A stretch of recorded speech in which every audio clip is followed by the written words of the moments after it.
risk. You don't know the quality, the fit, the timeline. It's a roll of the dice. Yeah, I guess. But isn't that how everyone does it now? Not the ones who actually care about how their brand looks. Look, if we're putting our name on it, it needs to be done right. We need SM Athletics.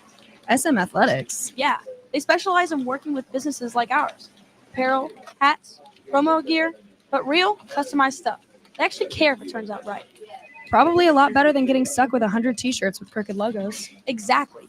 Plus, they'll walk you through everything. Sizing, colors, material, so it matches the image we're trying to build.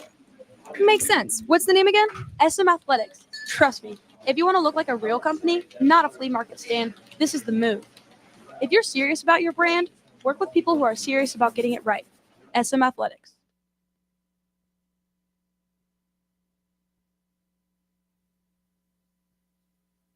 Are you ready to show off that confident, radiant smile you've always dreamed of?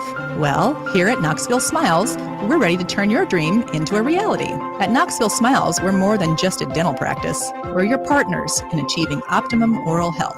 From routine cleanings and checkups to advanced cosmetics and restorative procedures, we offer a wide range of services in an environment that makes every visit a positive and comfortable experience. At Knoxville Smiles, it's about more than just treatments. We're focused on creating a welcoming environment where you feel like family.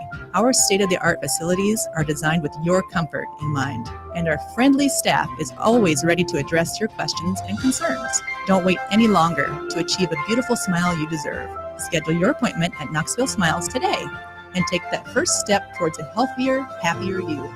Call us at 865-539-1776 to book your appointment today, or just visit our website at knoxvillesmiles.com. Good morning, Fan Run Nation. Middle of the week, people. Let's go get it today. Man, I will tell you, never a dull moment these days around this part of the world. SEC sports, Tennessee sports, you name it. We got a bunch of things to talk through today on the program. First off, the question continues to grow. Where in the world is Boo Carter? We've heard he's been in California. Maybe he's back here in Tennessee. Maybe he's getting a new agent. Maybe he wants to be a part of this Tennessee team. One thing we do know, in the absence of a clear message from either side on these types of disconnects, things rarely get better. That said, we'll discuss it, and we'll see how we're all feeling about Boo one day later.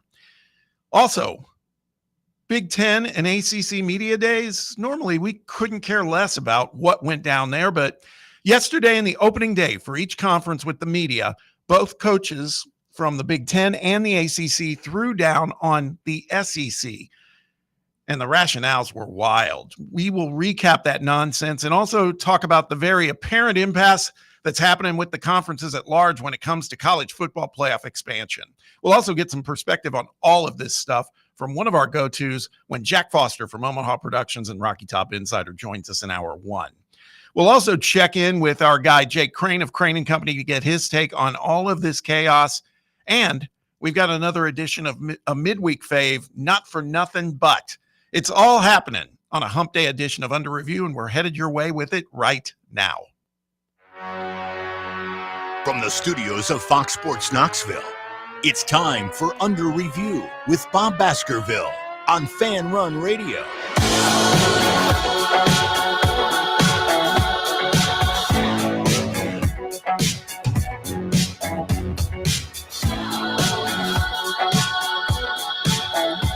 Welcome, welcome, welcome. It is middle of the week, people. Hump day, Wednesday, 2 days from the weekend. It's all that stuff. It's all coming. And man, do we have stuff to talk about. Who says it's a slow time of year? We say nay to that. It is happening. We are coming to you live from the White Claw Hard Seltzer studios of Fan Run Radio. This is Under Review. I'm your host, Bob Baskerville, joined as always by Sam Beard. Got Brett Hollander and Jake Jenkins in the production room. And you, the listener, you're part of this too. We appreciate you spending time with us, however you choose to do that, whether you're listening to us live on the radio dial, AM 1340 or FM 105.7 on the other side. Maybe you're checking us out as a live stream on fanrunradio.com or using that free Fan Run Radio mobile app, streaming it that way. Maybe a podcast later. We are available wherever you listen to your podcasts. Just goes without saying at this point. And if you can see me now, see Sam now? We're back. Fan Run TV. Back, baby. We're here. Sitting here, comfy, cozy, just hanging out. You can find us on the YouTube channel, Fan Run TV. Like and subscribe. Also on X, also on Facebook. Again, can't state this enough. We're everywhere. Everywhere you want to consume your media, you're going to find us. You can't escape us. You can also be a part of the program on a live basis too. Phone lines are open, text box open. Same number works for both. Area code 865-966-3435. That's 966-3435. Let us know what's on your mind. There's some stuff happening. Want to know what you're thinking. You can also hit us up on X at Fox Sports Knox. Oh, boys. First off, well, you know what? We'll say hello to everybody. I was going to say, I thought this was going to be the slow week. And, you know, we actually had yesterday a chance for, well, it was Russell Smith, friend of the show, host of The Drive, local media icon.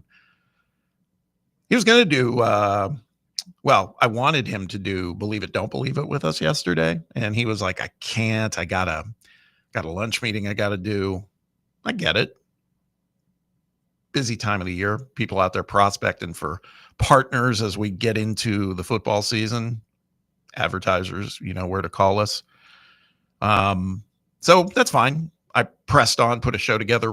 Russell reaches out at the beginning of the show yesterday and says, I'm clear. This fell through. Had a change in plans. We rescheduled. I could join the show. And what I had to say respectfully was, Your time's been filled? There's no room at the end, man. And that's weird saying that in the latter part of July. It's kind of crazy. Now, next week, we say all this next week, it might just be dead as hell. But there are things, lots of things to talk about. So we are going to cover it all for you today. But first, let's say hello to the gang. Sammy, how you doing, man? I'm doing all right. Had an eventful day yesterday. Bob is still going through the new house move and everything. And I was hoping that yesterday was going to be another step in the right direction. Had the internet guy and the cable guy coming out to get our TVs set up and everything, or just internet set up so we can set our TVs up. And no offense to the guy, but like Xfinity sent me out Borat's little brother, basically. The guy was having to use Google Translate on his phone to like talk to me for half the time. And then basically after like walking around the house and doing a few things for like 20, 30 minutes, he was basically just like, hey, I can't fix this. I don't know how to start this whole thing up. So I'm going to leave now. And, I'm going to get somebody else out here, and, that'll happen sometime this week. And I'm sure that guy never made another appointment type of thing. I'm going to have to create some new appointment and be like, hey, you sent someone out here and they didn't know what to do, and they didn't speak my language either. So I didn't know how to communicate with them. And he just got up and left. Basically, he's just like, I don't know what to do here. So then he just got up and left. And then as I got home, the AC, I think, was out upstairs because it was 84 degrees up there. Oh. And then I slept downstairs, obviously, because luckily we've got two separate AC units. So the upstairs is a different unit from the downstairs. So I was comfortable on our nice couch last night, but I went upstairs to go take a shower and get dressed and everything this morning, and it was 69 degrees up there. So I'm kind of confused. It has been like that for the past few days, where it's like cool in the morning and then it gets hot at night. So I got to get that one figured out. So just, some classic hiccups in the road with the new house and everything like that, getting everything ironed out. So it was a eventful night yesterday. Moral of the story was hot, and I still don't have internet. Yeah, that stinks. Had to send Bob a text like, hey, you got an HVAC guy that you use around town. I need to, I'm in a pinch. Did you have any luck with them? I left him a message. They didn't pick. It was like an after hours call that I had to give them. So I've got an appointment set with the place that was like already kind of listed on our units, but the earliest they could get me in was Friday. So I'm calling around town to kind of see if somebody can get me before Friday, and just keeping that appointment still reserved, worst case scenario. Well, knock on wood, we have never been in that boat at this, or we're not in that boat at this time of year, right? This is like Super Bowl for the air Oh conditioning. yeah, This is their money season right here. So there's a good chance that it might be Friday might be the best you're going to get. Yeah, that's kind of what I'm thinking too. It's we have been in your shoes before, not this year again, knock on wood, but we've been there before, and man, it's frustrating because it's like, man, it can't happen soon enough. Yeah, even if they were like next day, it's like, come on, I know you can't get here now. You're like, you don't want to be the the guy on the phone just being like, oh, well, my AC's broken, come on, you got to come now, because obviously everybody else is in the same boat, right? You're like, man, it's 95 outside and it's 85 in my house. I'm struggling right now. Luckily, one of the units is working though. That's the silver lining for me. Yeah, that's good. And there's a great fan that's right over our new couch downstairs. So I honestly slept fantastic last night. Yeah, it was just the inconvenience of the whole situation. Right. Other than that, we're rolling right along on this Wednesday, Bob. That's good to hear. That's good to hear. Brett, how you doing back there in your little compartment? It's good. It's getting better each day we come in here. We got the video up and rolling. It's looking good on our side. I wish you guys could see all the action we got over here. But y'all look good and everything like that. And that's most important. We don't want the viewers looking at, scrubs over there. You have to be fresh cut.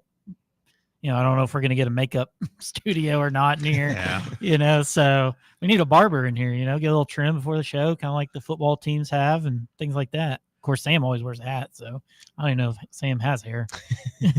Lighting's a little harsh. I'm sitting here looking at it. Yeah, you're a little lighter than I haven't really looked pretty at what we've washed got. out, but I mean, that's minor stuff. We can tweak that. Yeah, but last night was picture day at Farragut, and then it was a carload of 14-year-old girls riding to Sonic and then hanging out for an hour while they got ice cream and did all that thing at about 9 o'clock at night. So it was a later night than I typically like to have. But I count down the days where she can just all right, she can drive her. I say that I'm good with her driving, but it's a scary thought at the same time. But then again, I don't have to be out at 9 o'clock at night like I'm young again. Yeah. The Sonic nights always go long, Brett. Yeah, and they are advertising more pickle stuff than I've ever seen over It there. makes me want to try it at this rate, honestly, Yeah. just Like to see. Like some sort of burger, and then they got some dill pickle slushy. I'm sure you've seen it advertised. We but, talked about it last yeah, week. It's it's- disgusting looking to me. Yeah. Um, But I was like, well, did anybody get it? And she said, no. She got something called an ocean water. I don't know. Yeah. Oh yeah.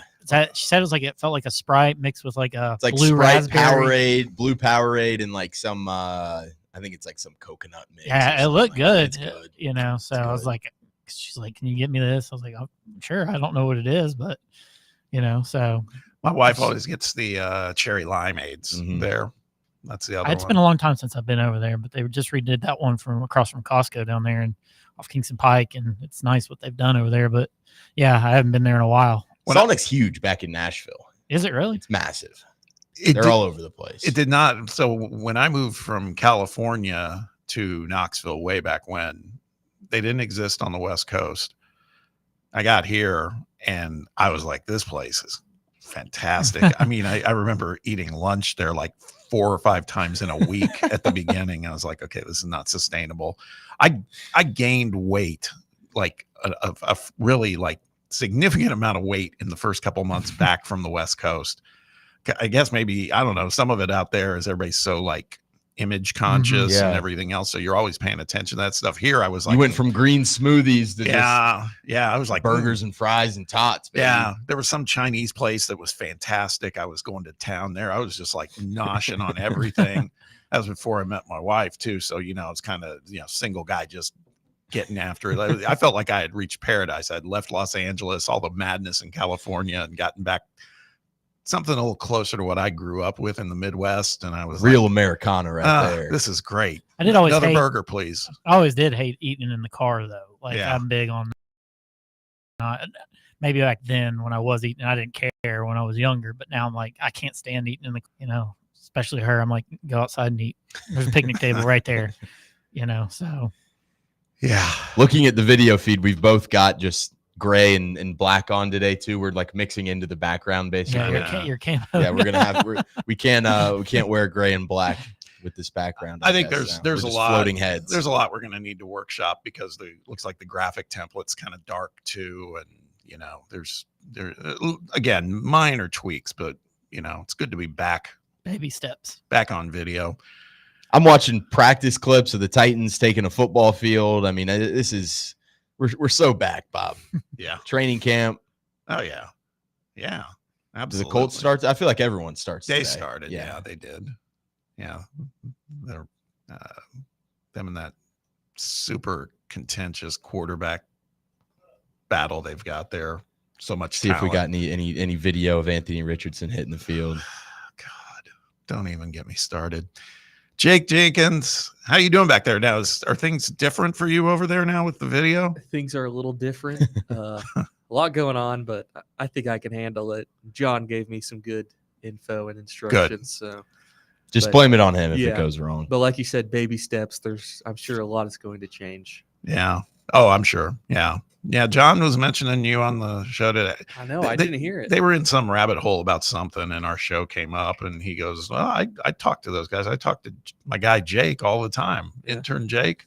And Cody is like, "I don't know who that is." So and he was saying, "I say hi to Jake every day. He says hi to me," and I was like, "Why are they talking about all this? Who knows?" don't I see didn't hear that baby. this morning. Yeah, it was early. I was out walking the dog when I heard that part. But okay, here's the other thing. I just checked in the kitchenette. I always like to see the day after we do a Tuesday taste test in terms of how the remaining product Mm-hmm. fares. There's one bag there that's still pretty full. Want to guess which one that is? Brett's favorite or second favorite. Good to know. Limon. Brett's gonna take him home today. Yeah, you probably could. And nobody'd be the wiser. Nobody would even know it happened. It's that kind of scenario. But They're not bad. They're just not good to me. that's it. You know, it's just like That's it. Yeah. if I'm gonna go buy chips and eat chips, like I want I want some real flavor in there. Wifey, who's from the Northeast, is very intrigued now she was last night going, we got to go get some of those Chesapeake ones. I'm very interested in those. I was like, yeah, they're good. Yeah. They're worth the trip. We'll have to go get some, but we have not done that. But the other bags are, they're pretty, even the deli sandwich bag, it's not much there. So they were getting some action. Speaking of that, Sam and I were exchanging notes on this before the show. I don't know if you guys in the other room have seen this. But at least on social media, Junior Nosh Pop-Tart ice cream sandwiches. God. What a concept. Like he made it himself, or they actually no, sell like it? sandwich. Wow. Jake looks in Got takes Was attention. it strawberry or brown sugar? Brett's doing, and he said this is just phenomenal. There's also a chocolate fudge one as well. Okay. the brown, and I love sugar Pop-Tarts. Goat. Yeah, but I don't know what kind of ice cream it has, cinnamony or I don't know. It's a good question. If it's I vanilla, do both, honestly. I think for the vanilla. You tell me. My interpretation of this was the sandwich part. Was it kind of like a frosted Pop-Tart? Yes, God. 100%. 100%. All right, we got to investigate that. That's a video review as well if you need to. That's the one I was seeing, but I couldn't tell. The ice cream it's got a kind of a dark brown, it's got a light brown shade to it, I guess. So that makes me feel like it's got some cinnamon in it. Yeah. But I also haven't seen maybe the cross section from it. Well, and at the end of the day, it's vanilla ice cream with some flavoring in it. I can roll. It's not going to be a problem. It looks life-changing, to be quite honest. He did a lot of dissing, like, don't even get near me if you are coming in with the fruit Pop-Tarts. He goes, it's got to be brown sugar cinnamon. Mhm. And then, yeah, it sounds like that'd be smart for them to come out with that and maybe a chocolate one, like you said. Jake, just going to be. go talk to your superiors I'll keep an eye at out the at the store and store. say, are you guys bringing these in? Because We got a Hershey s'more It's like it's on a bar, but it made me think of that. It's like Hershey's chocolate and graham cracker. Is that on a stick? There's an actual It's on a graham stick, cracker in yeah. it. I think so. It might just be graham cracker crumbs, Oh. but I haven't gotten a good look at it. We talked about this last summer, but I got to, they should be an advertiser the way we rave about them. Andy's has a s'mores concrete thing. I'm reading ice cream is cinnamon flavored. Really? Yeah, and they're like snack size. Yeah, they're pretty small. They're small. Yeah, they are Like, pretty I'm small. Looking at the description. Even of better. It's not the size of like a full Pop-Tart. That's okay. Even better. Can have like 3 or 4 of those at one sitting, right? That's the way I look at it. But they look pretty thick though. They Like are. they look thicker than a normal ice cream. So it might be sandwich. like only a couple bites if it's small, because you can't, when they're that thick, you can't kind of just nibble on it. You got to just put it away or it's going to become a mess. I'm not gonna lie, cinnamon ice cream sounds pretty damn good. I'm to me, too. down for it, man. The more I think about it, it's like, why not? It's like I feel like this is just gonna be a cinnamon toast crunch in like ice cream sandwich form. Yeah, go wild, man. I don't care. Let's just do it. Maybe that might be the mission next week. I don't know. Next week it could be Pop-Tarts. It can't be Pop-Tart ice cream. There's just not that many options. Well, maybe we just do it though. That might be it. We got a freezer here. Yeah. All we need is a couple minutes. Nobody get them. I think it's I think they come in a box of 4. Yeah, nobody get them. We'll all find them this weekend and get them, put them in the freezer, and then next Tuesday we'll do it. The other one we need to try, because there's like a bazillion flavors of them apparently, and frankly, I'm a little scared of them, but I'd be willing to give it a shot. Is Takis. Are there a lot of flavors of those? There's a lot There's of like versions. a blue and green one. Yeah, I see those, and that just freaks me out. That's what I'm saying. I don't want blue chips. I'm gonna do some legwork on Takis, just so They you get know. all over you too. Yeah, I know, and they also I think make your mouth hurt. Yeah. They're very, very hot and spicy. I think Wendy's has some Takis burger chicken sandwich now, which just sounds disgusting. It's like a chicken sandwich with Takis and some sort of cream corn spread. It's like We're trying too hard. we're trying. That's too hard. much, man. But we might try Takis. But before that, top of the list, priority 1 will be Pop-Tarts ice cream sandwiches. It's happening. God, those sound It says good. Eggo makes ice cream sandwiches. Yeah. No, he said in the blueberry. video, he's like, it's better than the Eggo ones. Apparently, Rice Krispie Rice makes Krispies, one. yeah. He said it's better than all of them. Better than all of them. Okay. New mission. More to come there.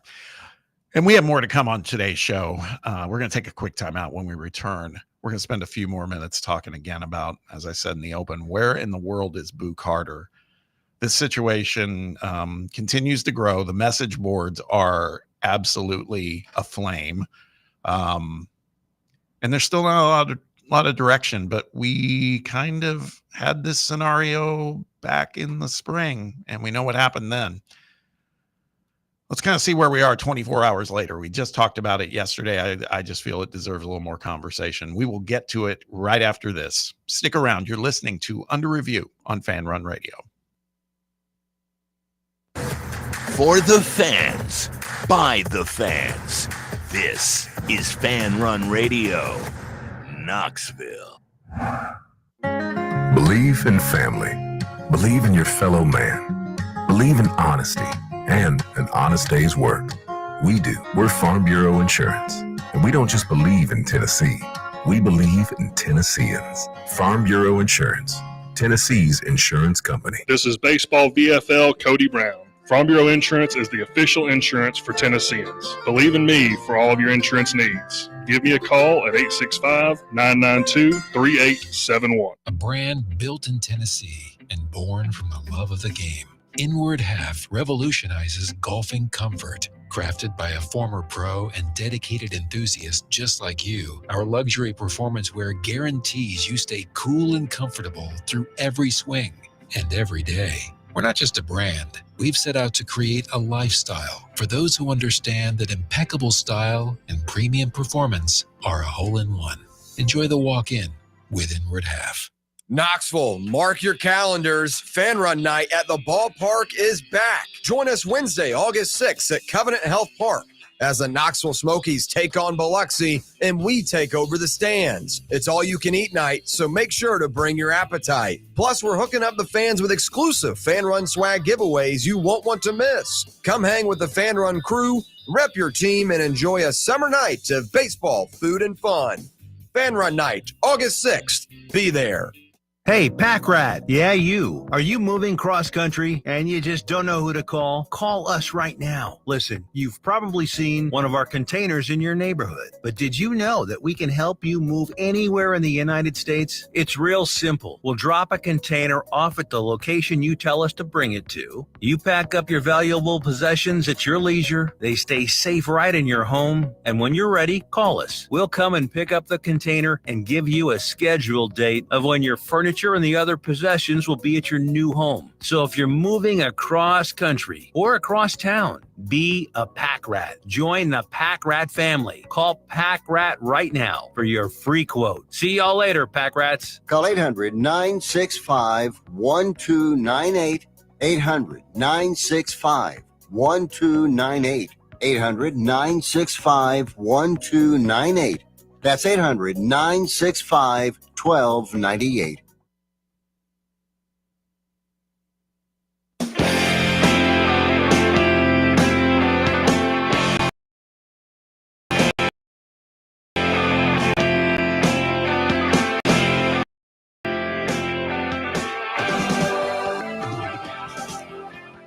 Welcome back. Topic A today. Where in the world is Boo Carter?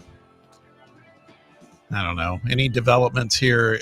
It does feel like it's evolving. There's been a lot of chatter. The latest that was floating out there on the On3 message boards last night. And when I say the message boards, you know, you have to take that with a grain of salt. But at the same time, the moderators started getting involved, the Austin Prices of the world, the Brent Hubbs of the world, you know, and these guys, they have a little more access to what's going on. And so while I don't think anybody, this hasn't changed from yesterday, while I don't think anybody is of the mind that this is what's happening, there are some breadcrumbs. And the latest came last night on a post from an insider to like the Austin Prices of the world that posted this on the On3 message board. It said Boo went out to California over the weekend. His family and Omar Cooper, more on him in a second, have been in talks, but they haven't fired their current agent to this point.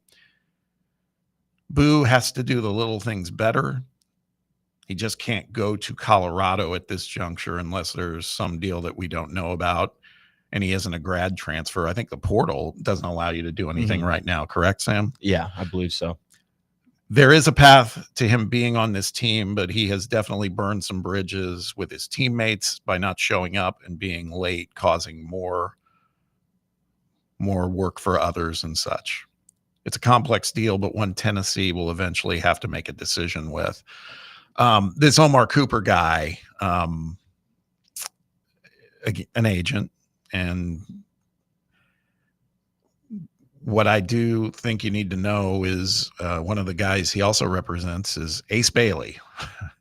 And it felt like the Ace Bailey scenario it finally got resolved, it appears, but it was weird and choppy. And I don't know, Sam, I sit here and I think about this and it's like, so if there's a new agent involved, then that leads me to believe that, okay, we were saying yesterday, maybe it doesn't sound like it's about money. I don't know. It might be about money. And what is it with these kids? We saw it happen with Nico and his handler. It's like, it doesn't even matter about the caliber or quality of the student athlete. It's about the people they're surrounding themselves with. And I don't know, this Omar Cooper guy may be fine, but there's not necessarily this killer track record to point to. And it just leads me to wonder, man. It's like I'll pose the question for you, Sam. If we were doing like we do this show, we've been doing it together, you and I, for about a year. And during that year, about 6 months in, I just am like, I call you and say, I don't know, man, I might be in for the show. I might not.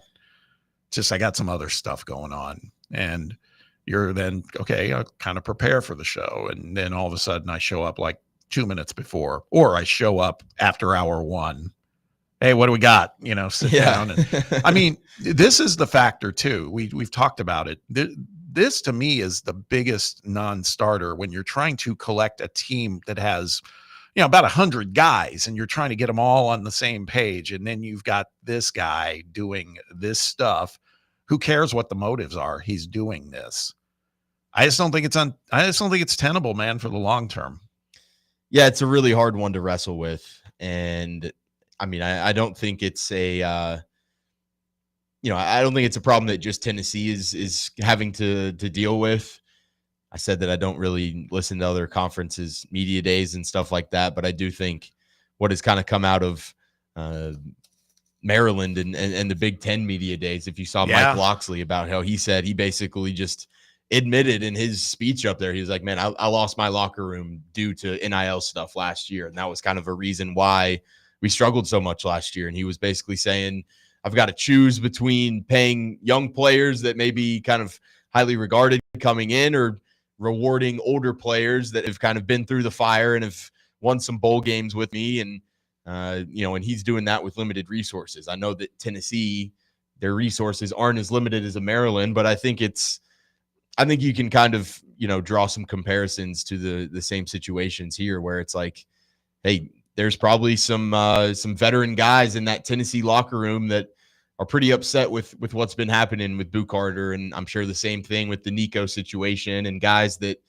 stuck through it with Josh Heupel through a coaching change and said, hey, like, I'm going to stick with our new coaching staff and kind of go through it, for better or for worse all the way to the end. And now you've got some guys that now that you've kind of built that foundation, you're starting to be able to bring in maybe some more blue chip talent and some guys that can kind of play in those freshman years. And that's kind of a Boo Carter. And so he gets his shot last year and then maybe comes into this offseason thinking, oh man, I was almost kind of a star player on the defense in my freshman year. What am I going to be sophomore year? I'm going to be one of the best players on this team. So I can kind of just go about the offseason however I want it. And I think there's a decent portion of the current team that's probably saying, nah, man, you got to get in line and you got to get it just like the rest of us. And so, if you're taking trips to a different state and everything and showing up late to practice and thus kind of getting the rest of the team punished for having to do some extra conditioning or running and all of that stuff, it's going to get pretty quick in your own locker room and you're going to burn some bridges there. So it's a very, very hard line to ride, I feel like, here for both kind of the team to make a decision, because you keep kind of doing these things off the field, and I think it's going to get old pretty quick. What's happened in the last, I was going to say 24 hours, but it really kind of materialized in the evening night. So maybe in the last 12 hours, that is really starting to get kind of some PTSD of the Nico thing. Mm-hmm. The whole, when I heard he's in California, that's not to say he's doing anything with Nico, but it's just like, okay, you just take off, man. And right now, everybody's starting to get together. Monday camp starts, right? Got their media day coming, everything else. And it's like, this is not the time to just be kind of flaky. And it feels like that's what he's doing. And what would bother me more, this sounds crazy, but what would bother me more, if it's partly he's just a kid and he's doing some dumb stuff, that's one thing. If this is part of a strategy, then that's something entirely different. And then again, that takes me back. That gives me April vibes with what happened with Nico and his camp. And man, I've been struggling with this, Sam, because it's kind of what you brought up yesterday. There's part of me, it's like, I don't want any of this as a fan. And I don't think Josh Heupel would want any of it, but man, at this point, the guy might be the most talented player on your team, or one of the probably top 2 or 3 for sure. And what kind of message does that start to send? Is it positive? Is it negative when you're out there trying to recruit? Really, I guess depends on the caliber of kid you're looking at, because some may be looking at it going, okay, man, they're not going to mess around. I don't know. We say all this while Georgia yesterday has yet another guy get in trouble, right? Yeah. And they don't seem to care, man. I mean, I'm sure there's repercussions that we don't hear about, but man, they just they just keep carrying on. Part of it is they have so much talent. It's a little easier to bear it with it, but I don't know. It's a real dilemma. I really think it is. Yeah. Like at what point do you want to, maybe sacrifice some clear talent in your locker room for being able to continue to kind of set that standard? Because I do think it's an interesting standard to have to set in today's day and age. Like I would say it's unique compared to other teams around the country. If you've got now, let's say that you do kind of show Boo Carter the door, and in one offseason, two of your most talented guys on paper on the team are going out there and, kind of trying to strong arm you for a little bit more money or a different role on the team or whatever it may be. And the team comes back to him and says, nope, we're all good. We'll show you the door and we'll figure out something else after that. I think it's kind of easy to maybe sit back in the off season before you start playing and say, yeah, man, I love what this coaching staff is doing. We're not giving handouts to anyone. We're not just handing out money to anybody. And then, maybe some things happen on the field that you're like, oh man, Boo Carter would have been nice in this situation. And how does that kind of change as the season goes on? Or how does this coaching staff be able to kind of use that as fuel and say, exactly what he said after the Nico saga ended, where it's like, hey man, we've got all we want in this locker room. Like, we want guys that want to be here, and we know we've got that after it. I think it's just going to take getting onto the field and seeing how that works. But if it were up to me, like, I think I would just try and, like we said yesterday, just kind of the strike system. He's on his last strike right now. I think it's still just a talented. I have a hard time just kind of saying, hey, you gotta leave right now. Brad, have you changed your stance at all? No, this is ridiculous if you ask me. So you're saying you want him out? Yes, because okay. I mean, he came to you wanting more money. You gave him more money, and now he's just thinking he's above all this, and he's above his teammates, and he's out in Colorado. He's missing, or California, wherever he is. I mean, what you said, where is he? He's not. We know where he's not, and it sounds like he's not on campus, and he's not at workouts. He's causing a rift in the locker room. I don't, this is like kind of different from the Nico situation, because it's not, Nico's was more his dad. This is an individual kid that's just getting it all wrong right now. And it's frustrating to me. And, I think I'm out on him. I really am, because I don't see it getting better. Yeah. And how many strikes you want? I mean, how many practices are we talking he's missing? Because one strike should be one missed team meeting, unless it's excused. 2 should be the next one. If it gets to be more than that, then I think you gotta let him. You gotta just be gone with it. And we applauded Heupel for letting Nico go. I think we'd be in the same situation, letting Boo walk. I think I'm, not to sound flip floppy here, but at the same time, I think I'm starting. It's really in light of some of the stuff that just came out last night. It's like, I think I'm getting more to. Okay, if it's about money again, then I agree with what you just said, Brett. That's the second time he's coming for money. And, man, it's not the way to get your money. No. Go work. Go put in the work. And go show your teammates. Earn that money. Going away is not helping your situation. No, and this is the other thing. We've talked about it. We all agree he's one of the most talented guys on the roster, without a doubt. Probably an NFL-worthy talent. But he hasn't done that much for us yet. And this is not like Jalen Hyatt we're talking about, or Hendon Hooker or someone like that. This guy would be, he's an asset. There's no mistake about it. But after what I've, hearing, if there's just 70% truth to all of that, that's not a good sign. And to Sam's point, he brought up a really good point. One of the biggest takeaways at Big Ten Media Days yesterday was how real Loxley was about the situation at Maryland, saying, we're telling everybody to leave your Louis Vuitton bags and your car keys and everything else at the door. We're not doing this again. We're not doing this again. And by the way, that's a program that's struggling to find its way. You know what I mean? They've got fans who want to win games, and they're not winning as many as they'd like. They're not a bad program, but they're kind of middle of the road at best. So I'm starting to go back to the point of I think I stood by Josh in April. I would stand by him again if this is what happens. This is crazy. It's giving us headaches. I can only imagine what it's doing to Heupel and the staff, and we know what it's doing to the players. No doubt, I mean, they spoke about it at media days. How they felt about it. I got to believe this is going to come to a head, though, in the next couple of days, because, again, they're not going to – I promise you, they are not going to start practice on Monday and go into their next version of media days and everything else without some sort of resolution. I mean, because Heupel's going to be after every practice. Yeah. It's not going to be about the team. It's going to be about, what's the boost situation? That's it. And he's not going to want that. He's just got to address it now, whether he's on or off the team. That's it. It's a simple answer, really. Yeah. But.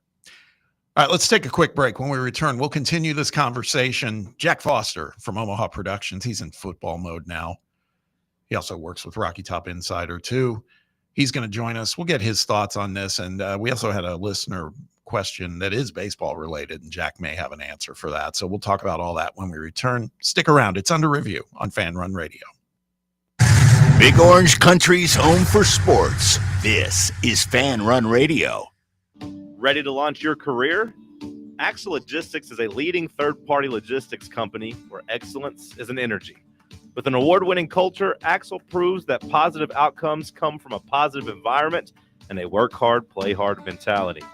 At Axle, the drive for success is infectious. And with an uncapped commission structure, hard work isn't just noticed, it's rewarded. For those with big goals and even bigger dreams, Axle Logistics is the place to start your career. Yee-haw! I've been hooting and hollering ever since I started betting with the VIP Play app. VIP Play has more than 200 leagues, every bet type you can imagine, live betting and live hosts, all with 24/7 support from real live people when you need them. Start betting better with the VIP Play app today. Don't be a better, be a better with VIP Play today. Download VIP Play today or head to VIPPlayApp.com. Make sure you use the promo code FANRUN to take advantage of their welcome bonus and so they know that we sent you. Gambling problem? Call 1-800-88-99789. Must be 21 or older and located in Tennessee to bet. Sick of Googling the best bets for tonight and coming up short? Tap into the slate presented by VIP Play, East Tennessee's only on-air gambling show. I'm William Pattison, and every weekday from 6 to 7 p.m. Eastern, I'm giving you sharp analysis, trends, and picks for college football, the NFL, NBA, MLB, and more. If it's on the books, we've got you covered. It's the slate presented by VIP Play, weekdays at 6 on Fan Run Radio. Citizens National Bank. We make it easy to save money. Get access to thousands of discounts on shopping, dining, and travel with the CNB Plus Perks account. It's a powerful new way to save money with roadside assistance, cell phone protection, identity theft protection, and credit monitoring. Banking at CNB has its perks. Call or stop by a branch for more details. Citizens National Bank. Banking never felt so good. Member FDIC. Rickard Ridge Barbecue, located in beautiful Cove Lake State Park. Rickard Ridge is home of the best ribs in the volunteer state. Smoked daily by pitmaster Mark Rickard. The barbecue at Rickard Ridge is mouth-watering, fall-off-the-bone delicious. Take the scenic drive up I-75 to exit 134. For directions and to look at the rest of the menu, visit Rickard Ridge online at rickardridgebbq.com.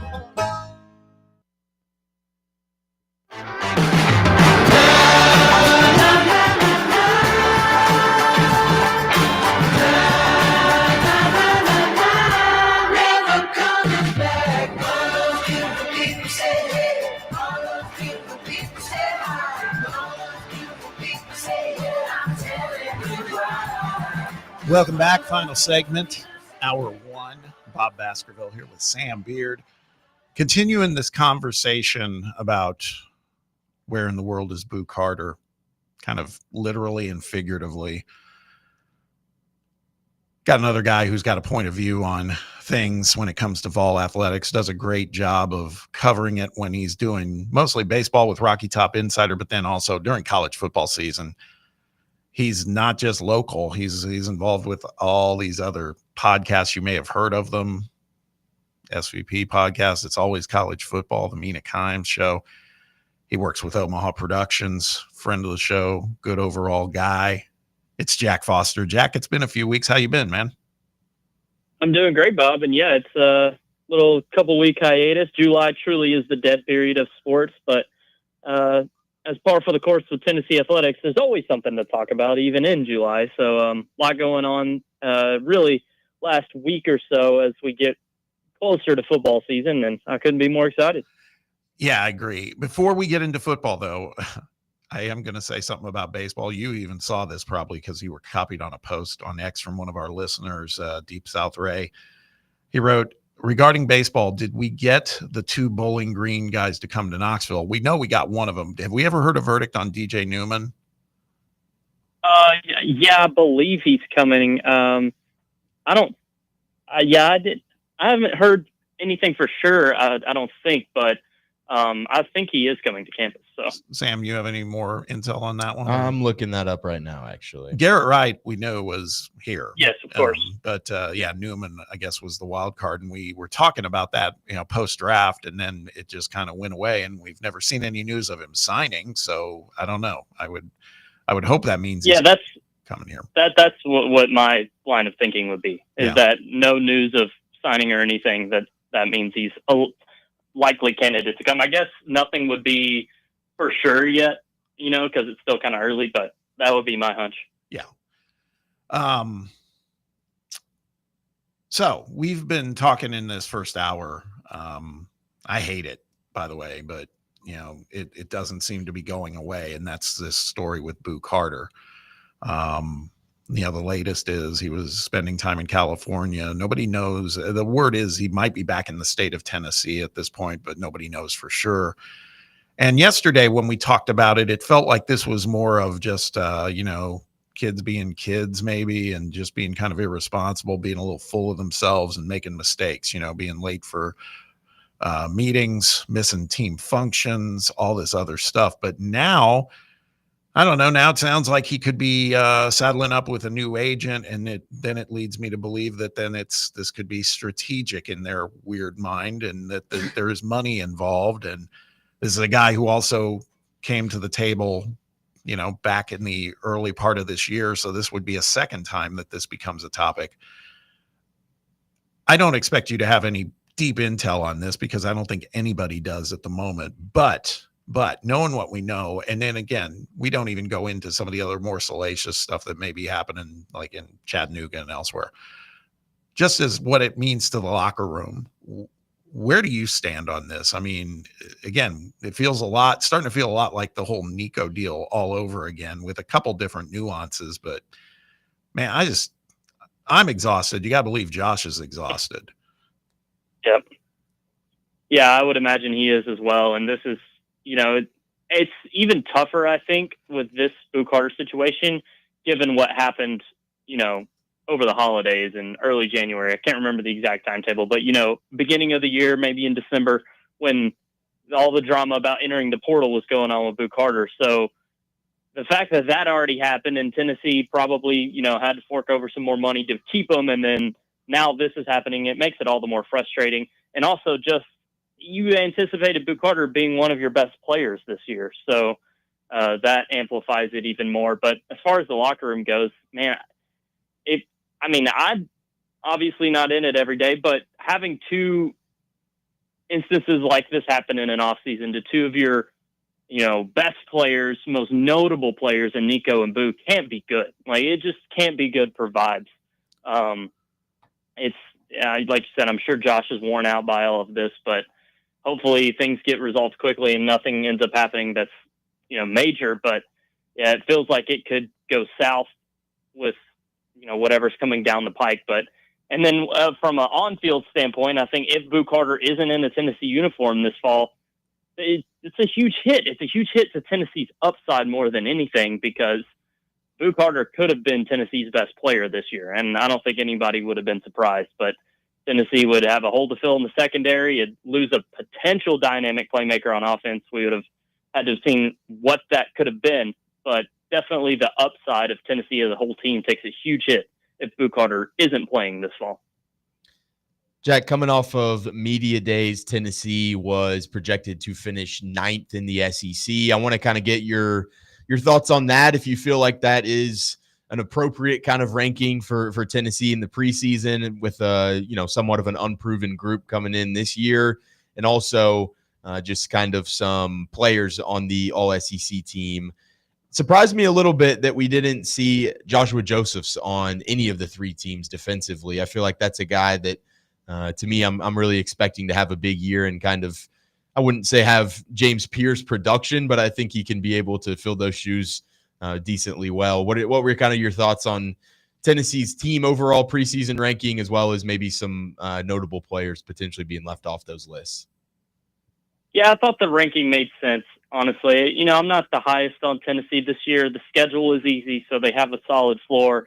We've talked about it before, but, there's just a lot more to like, a lot more to buy into with some of these other teams.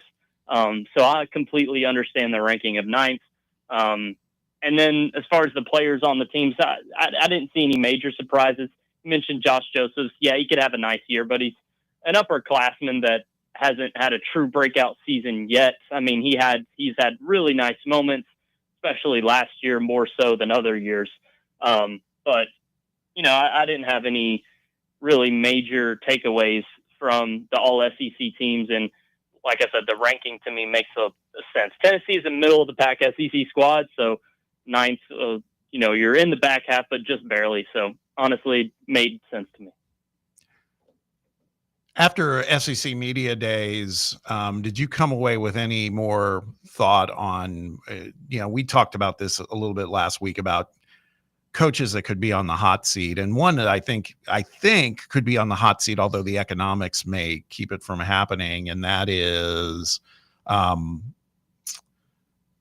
Stoops, because he comes in and basically tells everybody at SEC media days, not only, is he happy to be there, but, he said he basically cried the blues from the get-go, like saying this blank is hard, trying to win in the SEC. It's the same guy who cried the blues last year about NIL. And I mean, it just feels like, I don't know. That's one example. I mean, you got other guys like Pittman. You've got, Hugh Freeze. There's guys that are on that hot seat. Who do you think could be the first coach that ends up getting removed in the SEC this football season? That's an interesting question. I think it's probably Pittman, and I probably said this last year, which is wild. I think I made a prediction that Tennessee would wax Arkansas and then Pittman would get canned, which obviously didn't happen. But yeah, I think it's probably Pittman. Kentucky, I mean, if you fire Stoops midseason, I don't know what you're expecting. Yeah. Your roster isn't good. Like, Kentucky's just going to be bad, and you're going to have to take the lumps. And Stoops still had a huge win a year ago against Ole Miss, took Tennessee down to the wire a bit too. So he's had good recent moments just a season ago. And then this year, it's not like he has a lot to work with. I'm not the highest on Zach Calzada. Don't think anyone else is either. But Arkansas, you have Taylor Green coming back. You have a little bit more talent, a little more optimism than Kentucky. If you drop, say that Memphis game in week 4 after losing to Ole Miss, then you got Notre Dame, Tennessee, A&M, things can spiral pretty quickly for Arkansas, and you could be staring 2-5 in the face, and, maybe Pittman's let go sometime early November. Wouldn't be that surprising. And also, with the way the calendar works, you got to get such an early start on things with a new coach that I think it's more apt for programs to go ahead and fire their guy early on than wait out the rest of the regular season. So Pittman would be my guess, just on the chance that Arkansas is bad. But also, I could see Arkansas being like they were last year and play spoiler, maybe even a bit better, and potentially an 8-win squad. The schedule is tough, but, I think they got a pretty solid team and a really good quarterback, which is important to have.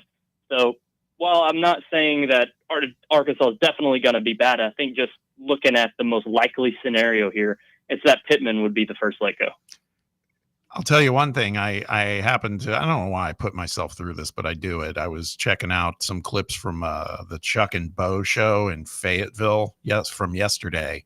And they were, by the way, I kind of agree with what you were just saying about Arkansas and Sam Pittman. Those guys, I guess they get paid to, keep the fire burning for Arkansas football, but it doesn't feel like they're telling it like it is. They were like, this team, we're kidding ourselves. Why can't this team be 10-2?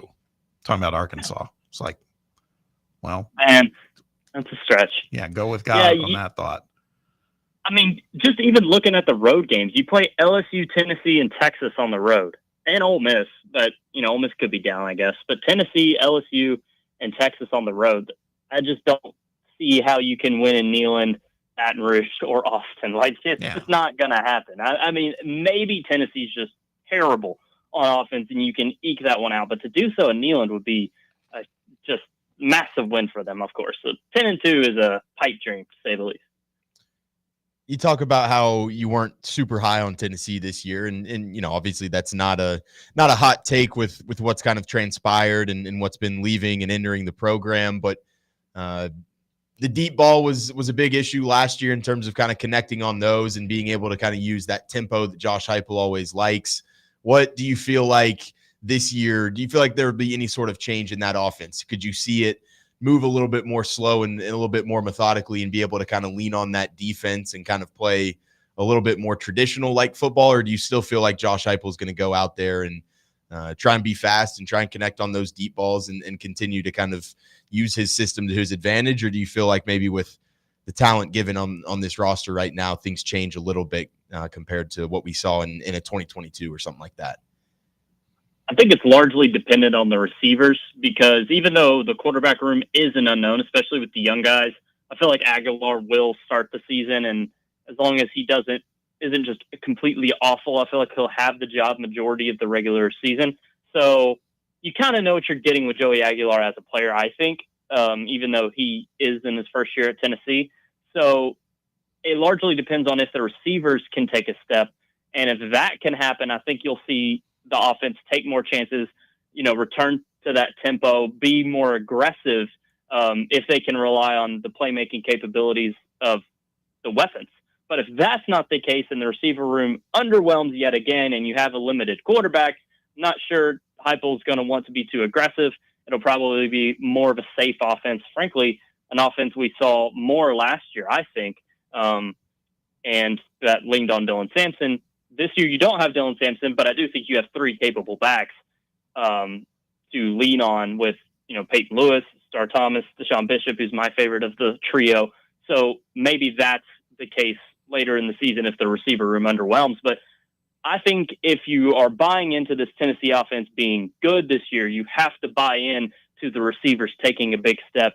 Mike Matthews being a dog, Staley being really solid, Brazzell being better than he was a year ago. You have to buy into those things if you think this offense can be just a little bit above average. Doesn't have to be great, but a little bit of above average. We're here with Jack Foster with Rocky Top Insider Omaha Productions. Real quick, one last thing for you. And this was on RTI. You guys did this on the podcast. I think it was a really clever idea. It sounds like our guy over here at Fan Run, Cody McClure, had a little motivation for you guys to come forward with this about the best Tennessee moments or wins. You guys did a round robin draft, and this is all in the Danny White era. I'm looking at your picks. Men's basketball versus Kentucky in the Sweet 16 was your first round pick. Your second round pick, football against LSU. Okay, impressive. Third was baseball against Florida State, College World Series. And then the 2023 NCAA tournament baseball game against Clemson. I'm guessing the Zane Denton game, right? Of course. So how'd you feel about this? Because I told you on our text thread, I felt like Ryan Sylvia, he spread it across all sports, including Lady Vols. And he, for my opinion, he was the best. That's fair. And look, he has football over Bama in 22. So he's carried by the number one overall pick in a way. Yeah. And look, I looked at this as I was taking wins that weren't necessarily had the biggest moments or biggest performances, but ones that really were significant for a program and for the athletic department as a whole, like transcendent wins. And I look at the LSU win as the first win of the Heupel era that made Tennessee football a legit player in the SEC. Sure, they beat Florida by 5 points the week earlier, but almost blew the game. It was at home. You were double-digit favorites. Kind of were supposed to do that. Go on the road and bash LSU, a team that ended up having a Heisman-winning quarterback the following year, a team that won the SEC West that year. To do that on the road, I thought was very impressive, so that's why it was my second-round pick. The Sweet 16 win over rival Kentucky speaks for itself. And then I'm a baseball guy, so of course I have a little bit heavier of a baseball flavor here.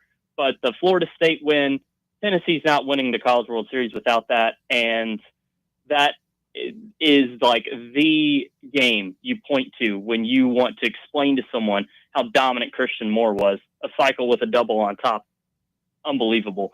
And then the Clemson win, I think it showed more than anything how Tony Vitello turned around that team and made it a team that could not be denied there in the final stretch. And it also had one of the best pitching performances of this decade with Chase Burns' relief performance, the Zane Denton clutch homer. Tennessee doesn't make Omaha without that win at Clemson. Tennessee doesn't win the national championship without that win against FSU. So that's why I took those two. But you're probably right. I think Sylvia's team is a little bit better than mine. He has a lot of flavor. He has the Jemai half-court buzzer beater against Bama this past year, Lady Vols, an Elite Eight appearance with Dalton Connect after that win over Creighton. So he has a lot here. But I got trucked in the poll. I'm last. I think that is just wrong. Like, I feel like I definitely clear Rick, and I honestly would take mine over Shumpert. He took the Florida football win in 22 over the LSU 22 win. I think that's a mistake. Yeah. Well, you got listeners, go check it out on RockyTopInsider.com. It's a great read. It's a fun little exercise these guys did. You can follow this guy at Jack Foster Media. You can check out all the podcasts he works on. Always College Football, the SVP pod.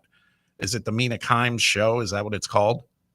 Correct. Yep. Yeah. So all featuring those Lenny. These are dope. Yeah, featuring Lenny. This guy is a busy boy, and we appreciate him making time for us. Jack, as always, good talking to you. Look forward to catching up with you the next time. Certainly during football, we'll get on the regular with you again, too. All right. Sounds good, Bob. Appreciate you guys. See you, Jack. See you, man. Let's hit a break. Hour one is complete. When we return in hour two, got to talk about ACC media days, Big Ten media days. The SEC is in their head, man. There was a lot of comments made. Ridiculous ones, as a matter of fact. We'll talk about them when we return. Stick around. It's under review on Fan Run Radio. You're listening to FM 105.7 and AM 1340, WKGN Knoxville, and W289CU Knoxville. Fan Run Radio. Now, it's time for your Atlanta Braves morning update. Presented by Tidal Wave Auto Spa. Get clean car happy at any of the 250-plus Tidal Wave Auto Spa locations today. Giants take game 2 from the Braves. I'm Barrett Salee, and this is your Braves Radio Network morning update. Get clean car happy all season long at Tidal Wave with exclusive membership discounts, giveaways, and more. Visit TidalWaveAutoSpa.com/Braves for more information.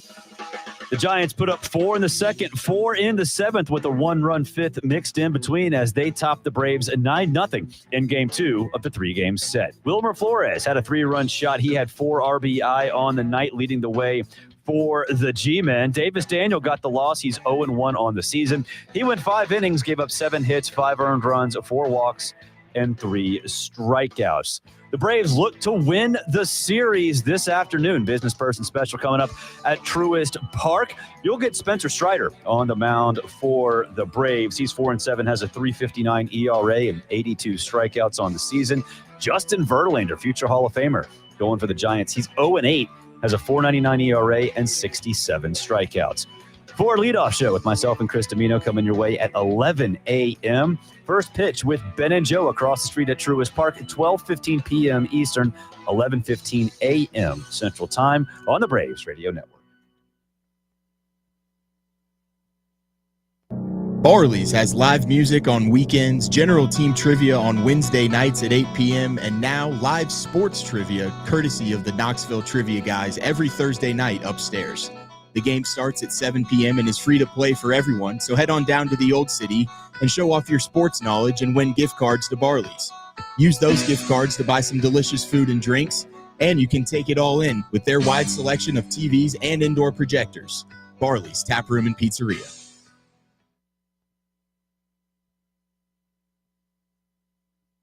White Claw is taking hard seltzer to new heights with White Claw Surge. At 8% alcohol, White Claw Surge is a stronger wave of refreshment that doesn't compromise on taste. Available in 4 bold waves of flavor like ripe blackberry, citrusy blood orange, zesty natural lime, and tart cranberry. Check out your favorite retailer in-store and online for the White Claw Surge Variety 12-pack and 16-ounce single-serve cans. White Claw Surge. Please drink responsibly. Yeehaw! I've been hooting and hollering ever since I started betting with the VIP Play app. VIP Play has more than 200 leagues, every bet type you can imagine, live betting and live hosts, all with 24/7 support from real live people when you need them. Start betting better with the VIP Play app today. Don't be a better, be a better with VIP Play today. Download VIP Play today or head to VIPPlayApp.com. Make sure you use the promo code FANRUN to take advantage of their welcome bonus and so they know that we sent you. Gambling problem? Call 1-800-88-99789. Must be 21 or older and located in Tennessee to bet. Are you looking for a treat that will knock it out of the park at the next watch party? Just like your favorite baseball team, Crumble brings the best lineup week to week with an expanded roster that includes key lime pie, strawberry cake, or my personal favorite, Monster featuring M&M candies. Let Crumble treat you to the best cookies in the game.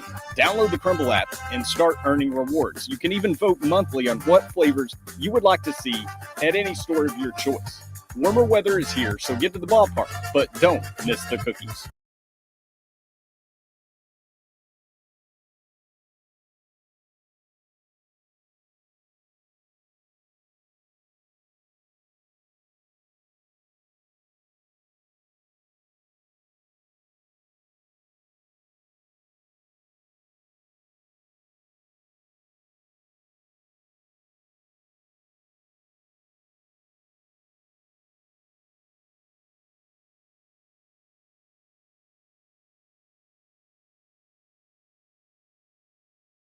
Welcome back to the White Claw Hard Seltzer Studios of Fox Sports Knoxville Fan Run Radio. It's under review. You've got Bob and Sam and Brett and Jake here on a Wednesday.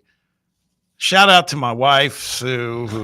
Come on, man. Look at the turnaround here, Bob. This is unbelievable work by Sue. Shout out. Opening segment. We were talking about these new little deals that we feel like we're going to have to try. We were saying we're going to shoot for next week.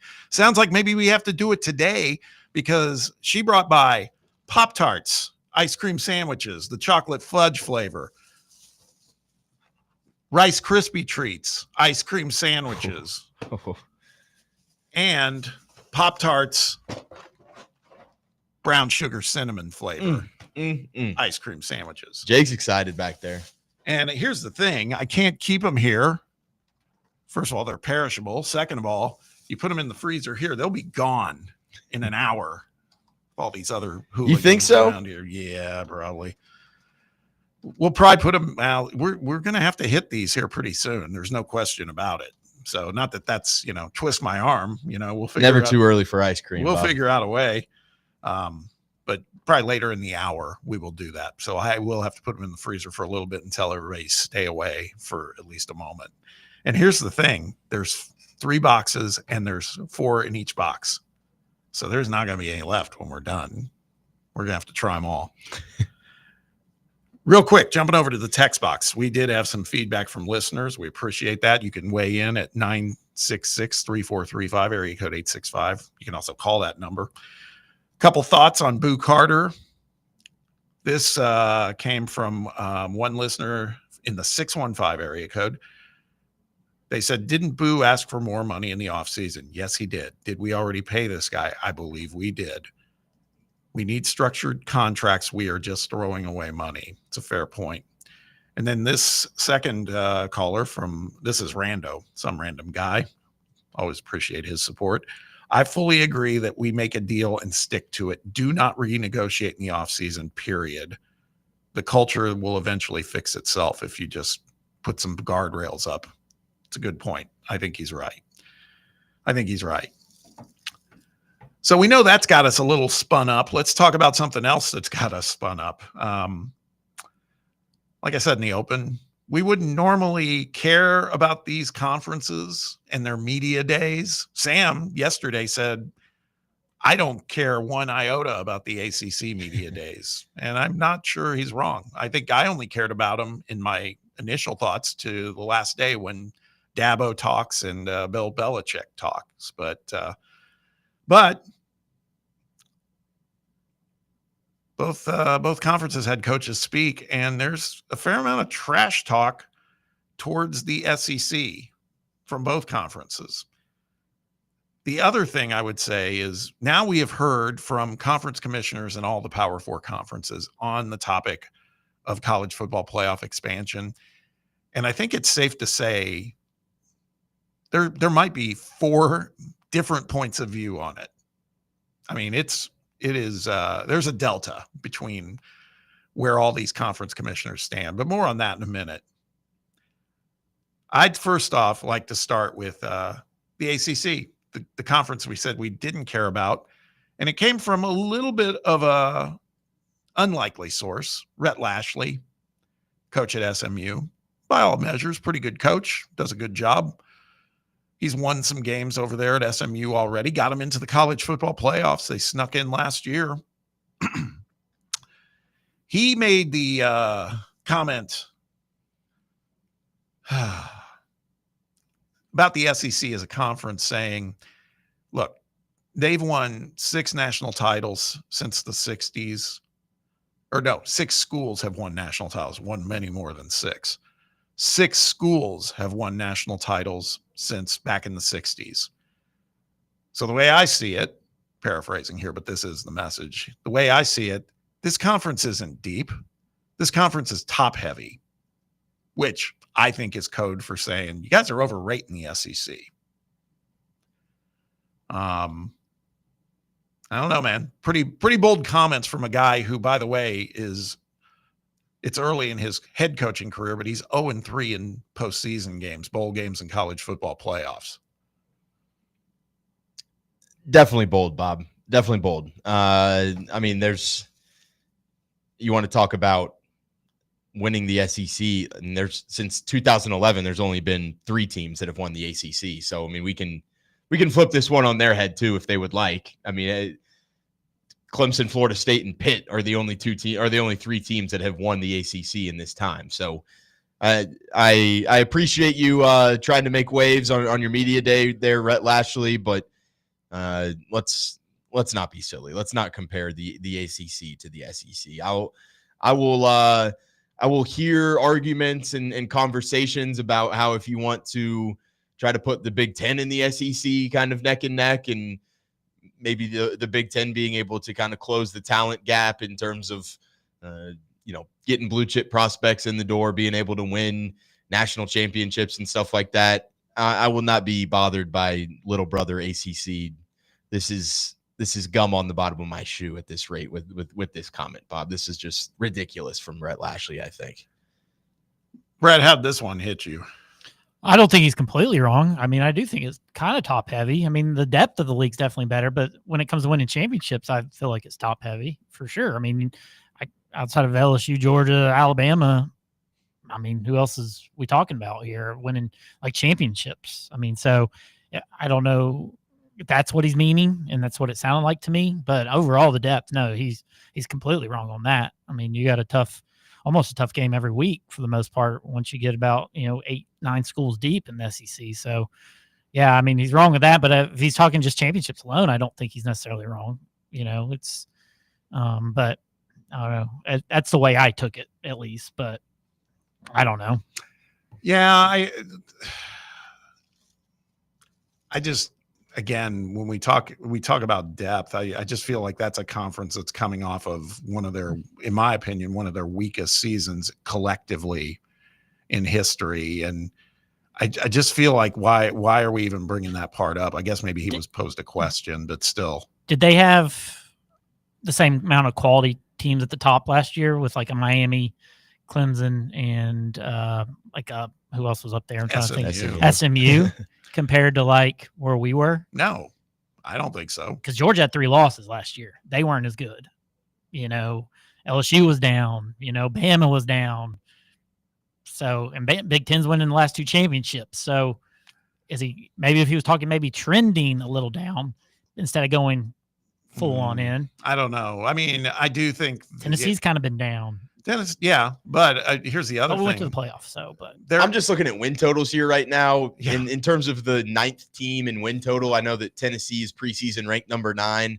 The team with the 9th most wins, or like in terms of win total in the ACC, that would be NC State, and we just absolutely dog walked them. No, I agree. If he's talking depth of the league, that's wrong. But if he's just talking championships, I don't think he's out. Sure, he's wrong. I think that's totally fair, Brett. But I think it's top heavy in every conference type of thing. Like you're not seeing Rutgers go win a national title in the Big Ten. The Big Ten's top heavy with Ohio State, Penn State, all of these teams and stuff like that. So like I just think the top of each conference is clearly the top for a reason. And so to kind of cherry pick that stat for me, I thought it was not the greatest argument when we know that the ACC is clearly one of the worst conferences in terms of overall depth. That's kind of the thing that, what stands out for us as SEC fans is you don't really have many off weeks, but you can go play Stanford in the ACC. You can go play Wake Forest and Boston College and stuff like that. That's a little easier than even a Kentucky.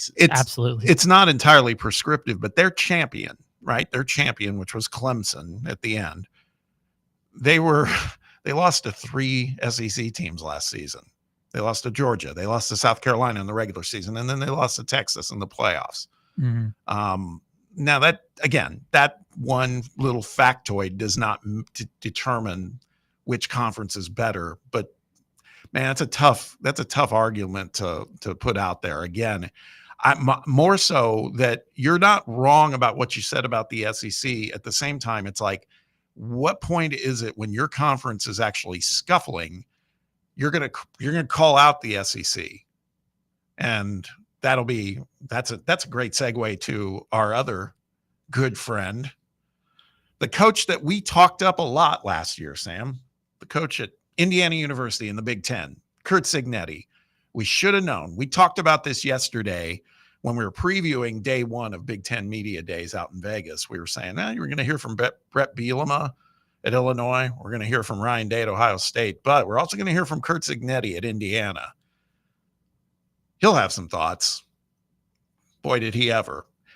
He got confronted with the question about, hey, man, what's up with you removing Virginia off your schedule,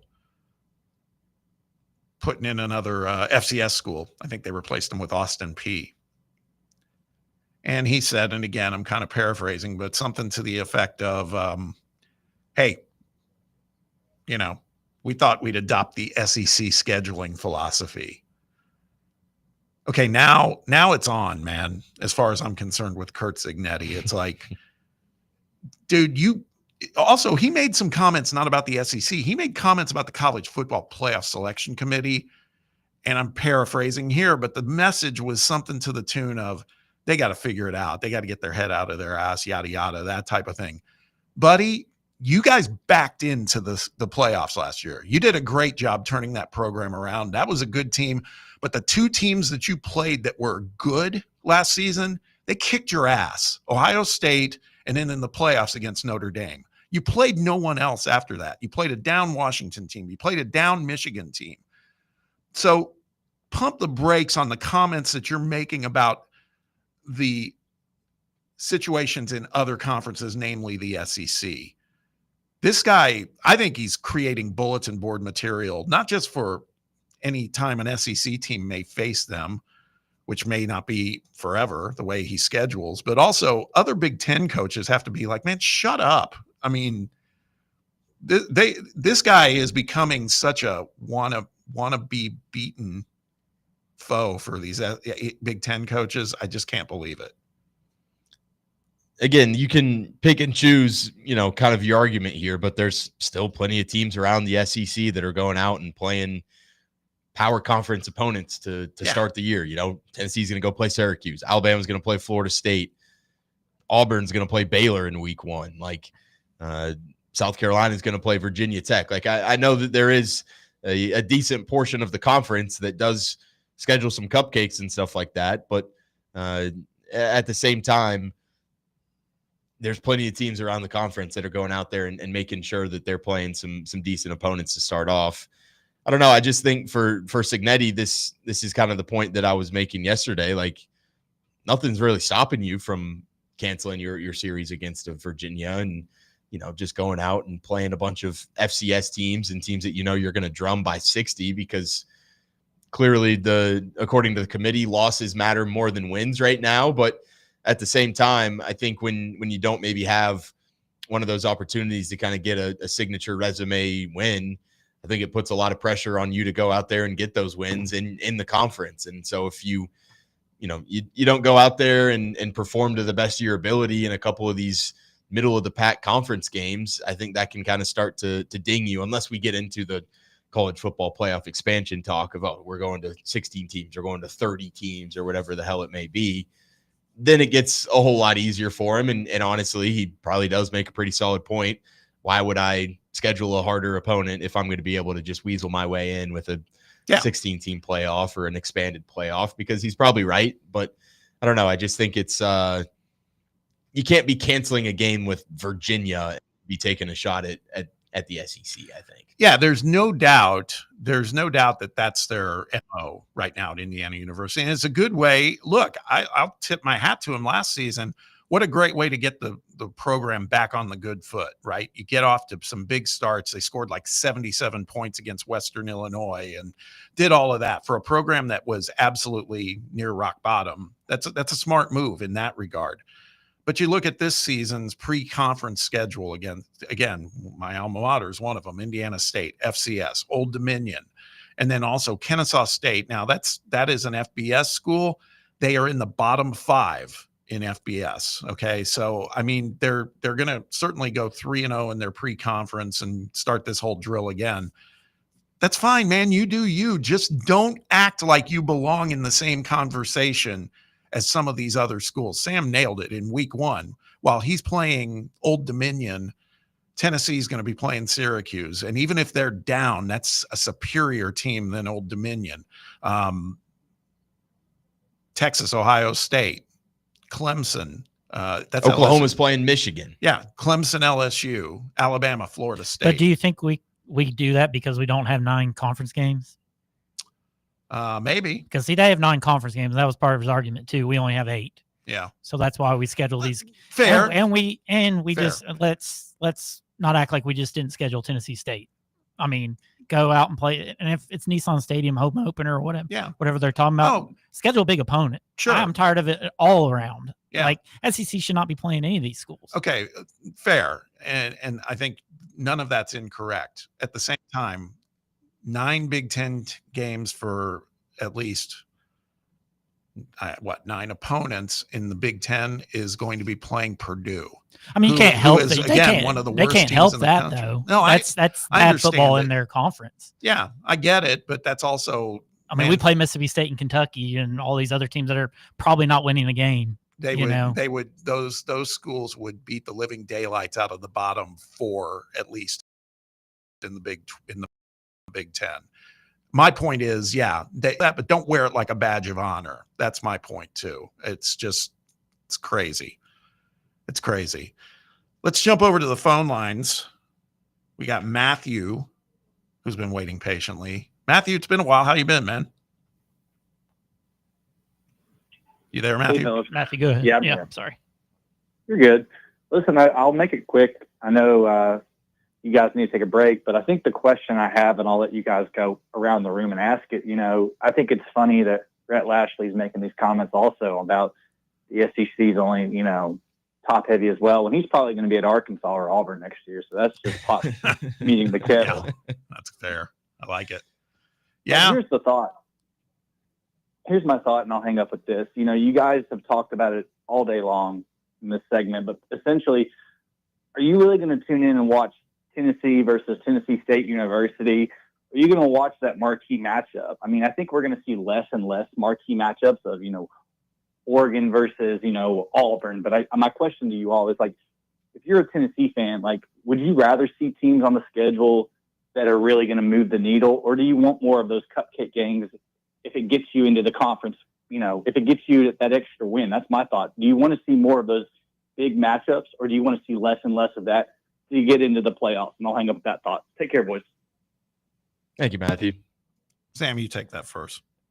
I have a different approach to this because I kind of get off into a little bit of like my football sicko mind tangent into this. And I totally understand the reasoning for fans not wanting to play, ETSU and New Mexico State and Chattanooga every year. I totally get it. It's not a fun football game to watch. There's zero excitement to it. To me, it kind of comes to the fact of like, you stop scheduling those and like the little guys just get destroyed from football. Like football is just canceled for those type of teams, because those games are what keeps not only their football team afloat financially, it keeps their athletic department afloat financially. Like the money that Tennessee is sending to, New Mexico State this year is going to fund a lot of their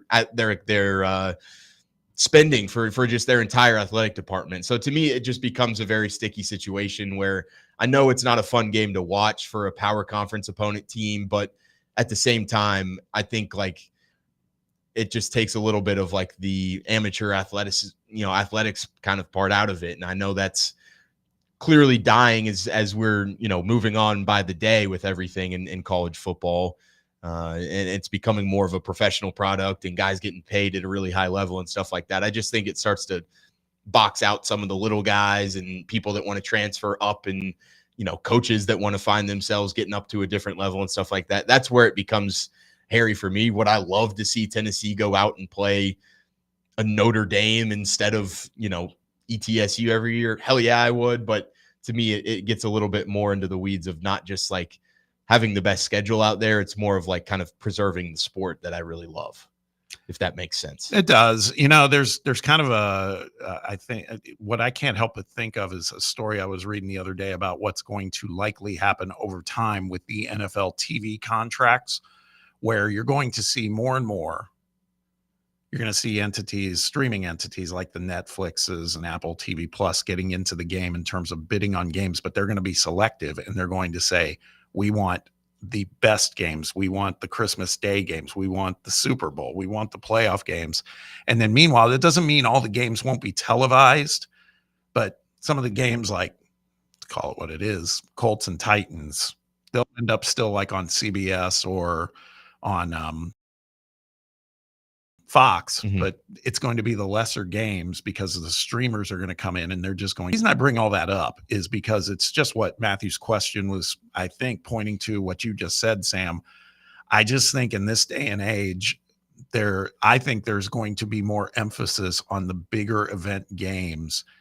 And I wonder what that's going to do to schools in terms of generating revenue, how they're going to schedule moving forward, because I think that's a piece of it too. It just can't simply be, we're going to continue to schedule these FCS teams and we'll get some easy wins. Like, I guess what I'm saying is the Indiana philosophy, I don't see how that's tenable for the long term. I just don't see how you can compete in terms of generating revenue, because that's a big piece of this now. It's not just winning. It's also, you got to make money, and you got to make a lot of money. And the way to make money is to have attractive matchups, right? I think that's where all this is headed. And I would think that means there's more of it. Maybe Matthew was asking if we think we're going to see less of it. I think we're going to see more of it. I don't think there's any other way forward. So I guess that's good for the consumer, although it'll end up being the consumers having to pay more for this somehow. The thing I don't disagree with Cignetti on is, like, I do think he is right about how we've clearly seen that, you don't get rewarded for good wins. You just get punished for losses, really, with what this kind of current format is. And so he's just kind of saying, hey man, I'm just going to get as many wins on my schedule as I can and pad my stats and be able to go win a ball game 63-10 or something like that. And, just beat up on 3 opponents each year and then be able to kind of maneuver my way through the conference, hopefully only losing 2 or 3 of those games and hope that's enough. Like, I do think it's he's gaming the system right now. I just don't think that, to your point, what you're saying is, maybe that system just isn't exactly the most sustainable thing long term, because TV contracts and an ever changing market in college football, that stuff eventually will change and won't be attractive. If he wants to compete if we ever get to a Super League era that keeps getting talked about, the way he's doing it right now is not going to cut it. It just won't. He won't be part of that 70 teams or whatever it becomes. They'll be relegated. They'll have to fight for promotion basically, because I think it's going to be how much you win, but also you still got to make money for your school. And also it's great that you win, but I don't want to see you playing Austin Peay. I'm not going to watch that. I'm not going to let you compete for our Super League title if those are the teams you're going to run through. It's going to be very interesting. We got to hit a break. Great topic. Could go on and on about it. We have other callers waiting too. So let's hit a break. When we get back, we'll get to the phone lines and then also talk about, I got to say, next up in the segment category is On3 has put together a list of what they feel are the 10 easiest non-conference football schedules in the Big Ten. And what's ironic, or not in the Big Ten, in the country, what's ironic is Indiana's not in that top 10. But Tennessee is. More to come on that when we return. Stick around. It's under review on Fan Run Radio. Big Orange Country's home for sports. This is Fan Run Radio. A brand built in Tennessee and born from the love of the game. Inward Half revolutionizes golfing comfort. Crafted by a former pro and dedicated enthusiast just like you, our luxury performance wear guarantees you stay cool and comfortable through every swing and every day. We're not just a brand. We've set out to create a lifestyle for those who understand that impeccable style and premium performance are a hole-in-one. Enjoy the walk-in with Inward Half. Blackford Veterinary Surgery Referral specializes in surgeries not regularly performed by your pet's general veterinarian. They're currently accepting referrals from vets all across the country. With their newly renovated state-of-the-art surgery center and highly trained staff, clients can rely on professional and thorough care. If your vet says that your pet needs surgery or rehab, ask for a referral to Blackford Vet and let them get your best friend back on its feet. Located conveniently in West Knoxville. For more information, visit blackfordvetsurgery.com. Yeah, it's another day, but what kind of day is it really? A day of doom scrolling? Laundry day? Nah, it's a White Claw day. Light and refreshing tasting, uniquely cold way filtered. There's an iconic flavor for everyone. So grab a pack, grab your friends. Make the most of each day with those who matter most. When you're together with White Claw, every day is a once-in-a-lifetime experience. You just gotta grab it. White Claw. Grab life by the claw. Please drink responsibly. Hard seltzer with flavors. White Claw Seltzer Works, Chicago, Illinois. Running a business, coaching a team, planning your next big event, you need more than just gear. You need SM Athletics and Logo Solutions. Custom uniforms, branded apparel, promotional products, done right, done fast, and built to show off your brand with pride. From local businesses to high schools to major universities, SM Athletics is trusted by winners. Get real service, get real quality, get noticed. SM Athletics and Logo Solutions, where your brand comes to life.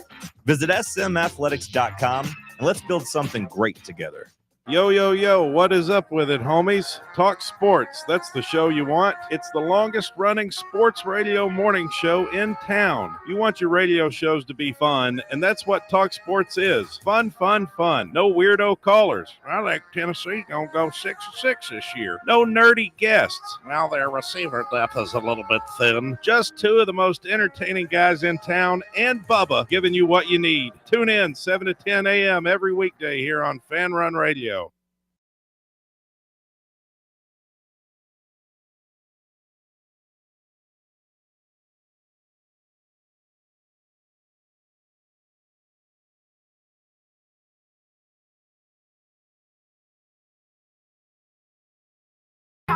Welcome back. Let's jump back to the phone lines. Conversation continues. We've got Rusty on the line. Rusty, how you been, my man? Thanks for calling. I've been good, man. Sorry it's been so long since I've been in communicate. Had the family out, like 7 people in the house for like the last 10 days, and we did all the touristy stuff for them and had a great time. But I've been out of the loop miss listening to you guys. Did you bring Boo Carter out to do your touristy stuff out there, Rusty? No. But I did jump into his mom's DMs to see if she wanted to hang out. She has not responded yet, though. She sounds like a firecracker, man. She is a party waiting to happen. I that would be a fun night out on the town. Yeah. So Signetti, man. I mean, he's a funny dude. Actually, he cracks me up sometimes. I mean, he's a DB, he's a douchebag, but some of the stuff he says, the way he's so tongue in cheek, the Google me stuff, or just everything about him, he's just, yeah. It cracks me up, but cracks me up in a I'm laughing at him, not laughing with him type of way. But I mean, the 8 conference games, 9 conference games, that thing. Would you rather play Michigan's 9 conference games this year or Florida's 8 conference games this year? Because I think I would rather play Michigan's 9 conference games. Let me look at Michigan's schedule real quick. I don't even think I have to look at it. I would just knowing Florida's schedule. Yeah, that's the point. I would agree. That's the point. I'd rather play Michigan's schedule. Sam's calling it up, but yeah, or Indiana's got at Oregon and Penn State, and the rest are mid at best. I would argue Michigan doesn't really play a tough road game. I mean, maybe if you want to call Nebraska a tough road game these days, but I mean, if you look at their conference road games at Nebraska, at USC, that stadium gets half full, at Michigan State, at Northwestern, and at Maryland. Yeah, I mean, I get the coaches not in the SEC not wanting to go to the non-conference games. I get it. Now we got a favorable 8 conference games, but we kind of earned it from about 92 to 4 years ago, where we had the most brutal SEC schedule year in and year out you could possibly have. So the whole comparing the two 9 to 8 thing, unless there's some rule that gets put in place with the playoffs or something like that forces it, I get where the SEC is coming from. It cannibalizes itself, right? And the playoff committee, like I think somebody was saying a little while ago, they told us last year, just be 11-1, Indiana, and you get in the playoffs, no matter who you play. If you play one tough game in Ohio State, you get in the playoffs and you lose it. But if you're Bama, South Carolina, and Ole Miss, and you go 9-3 with much more difficult schedules, well, you've shot yourself in the foot and don't get in the playoffs.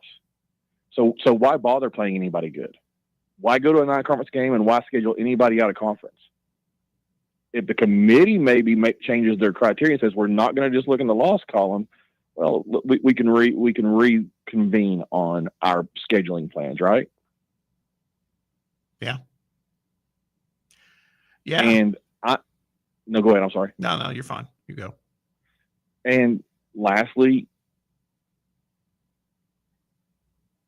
I'm fine with playing the FCS team once a year, having one of those games, but it needs to be an in-state school. It needs to be ETSU. It needs to be Chattanooga. It needs to be, so the money's going into those programs that's inside the state of Tennessee. And the same thing with other states. I mean, if you play FCS school, there's no reason for us to be scheduling Youngstown State or somebody outside of the state of Tennessee in that FCS game. But I get playing it because those schools need it more than we need a 12th game. I mean, really, it's an 11-game season, so just don't be going out and scheduling some FCS. Don't go play Georgia Southern. There's no reason to give that money. That's Georgia's job to help fund their program.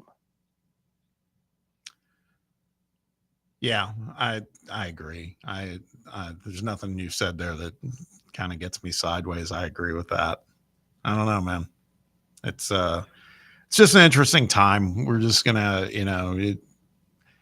we did, and we haven't even spent time. We'll probably do that tomorrow, talking about college football playoff expansion, because the conference commissioners are nowhere near any sort of agreement. There's no alignment at all. I Yeah, mean, the Big Ten is trying to hold us hostage to say we have to play in that game basically to expand to 16, and our commissioner wants to go to 9, but the coaches don't. I just want the Super League at this point. Yeah, give me relegation and give me promotion and stuff like that. I feel like that's the best way to keep it competitive at the bottom while also keep it, elite talent at the top. My gosh, if we could have a relegation promotion, if we could get 2 30-team Super Leagues and then have a division below it with another 2 30-team leagues, have the Sun Belt and the whoever be the lower division and promotion and relegation, my gosh, it would go from having been the greatest sport in the world, like it was my entire life, to even getting further in the distance. If you put that kind of format for college football, seeing Louisiana build their program and be able to jump up and no offense, Bob, but Purdue have a bad year and get sent down, that would be incredible. And I'm just using Northwestern. That's a better example. Having a bad year and them getting sent down a division, that would all be just a blast. It would make so many games at the end of the year that we don't care about more interesting. It would make that Northwestern Maryland matchup a blast week 13. Yeah. It gives everyone a carrot to chase, kind of. The teams that are at the very bottom where it's like, hey, I don't want to be playing just against scrubs. I want to be playing some more meaningful football. Then they're going to go out there and they're going to compete their ass off. And then to your point, maybe a Purdue or someone like that, they're going to be fighting for their lives to make sure that they're still staying in kind of the top conference and everything like that. I just feel like it gives every team a kind of an even playing field in terms of there's clearly teams out there that know they don't have championship aspirations, but you can have aspirations to not get cut or relegated from the league. Absolutely. We would watch the Minnesota Northwestern game and the Appalachian State Coastal Carolina games with so much more interest than they've ever been watched. Yeah. The television revenue for those games would skyrocket from where they've been in the past. Yeah. Well, we can hope. Hey guys, I'll keep you too long. Yeah, man. No, you're good. Appreciate it, Rusty. Thanks, Rusty. We can hope, man. We can absolutely hope. That's a good segue though into what we've been talking about. We've been talking about who's got tough non-conference schedules, who's got the easier ones, and there's a lot of finger pointing right now between conferences going on. On3 a couple days ago put together their list. I've searched high and low for what their criteria was for it, and I can't seem to find it. And I'm actually a subscriber to them, so I've gone as deep as I can. But this one's interesting. Pete Nakos, friend of Nick Iamaleava, he put together a list of the 10 easiest non-conference schedules for Power 5 schools, as well as the hardest, but we'll start with the easiest. And I don't think they're necessarily in any order. I don't believe so. So I'll just rattle off the schools as he has them. What he ranks as the 10 easiest non-conference football schedules. The schools are Wake Forest, Vanderbilt, Georgia, Tennessee, Missouri, Ole Miss, Auburn, Penn State, Maryland, and Texas Tech. So there are 6 of the 10 teams he mentioned are SEC teams with the easiest schedules. Now, I haven't gone team by team to see what these look like. I still find it hard to believe that I don't know who Penn State's non-conference games are against, but what I find most interesting here, and ironic, I guess would be the better term, is that we've been ranting and raving about Curt Cignetti in Indiana. They're not on this list, but Tennessee is. And I looked at it because New Mexico State's a disaster right now as far as a football program. Tennessee plays them, but so is, I wouldn't say disaster, but they're making the jump up to FBS play. They're like going into year 3, and that's Kennesaw State. Did you say Indiana? Sorry. Did you say Indiana's not on this list? They're not on this list. Because the one that I'm looking at, they are. He only put 10 in this graphic I'm looking at. So okay. But if that would be great to see or hear if I'm seeing him in here. Okay. You said Vandy, Wake Forest, Georgia, Tennessee, Missouri, Ole Miss, Auburn, Penn State, Maryland, Texas Tech. Correct. Indiana's also in here. Okay. So in the On3 like article that I'm reading. Okay. So I was just looking. And they better be, because Old Dominion, Kennesaw State, and Indiana State is pathetic. It is pathetic. So conversely, I'm just looking here. Conversely, let's talk about who he has as the 10 that they've listed with the toughest non-conference schedules. Baylor, Miami, TCU, Duke, Clemson, Syracuse. Fair amount of ACC representation here, by the way. Kent State, I guess just the fact that they're playing any teams, is a problem. Ohio, so 2 teams from the MAC. Tulane, Florida State, and Florida. Florida is the only SEC team I see in this list of 10. Now, based on what that article says, there may be more. And we don't argue that at all. Florida's, schedule in general, their conference schedule is brutal, and their non-conference, just by the fact that they, play Florida State, even though they were down. I mean, that's a legitimate non-conference opponent. It's pretty good. What's noteworthy here is, at least in this list of 10 that I've seen, there are no Big Ten teams there. None. Not a single one. There are 1, 2, 3, 4, 5 from the ACC. There are 2 from the Big 12, 1 from the SEC, and then 2 from the MAC. So shout out the MAC, baby.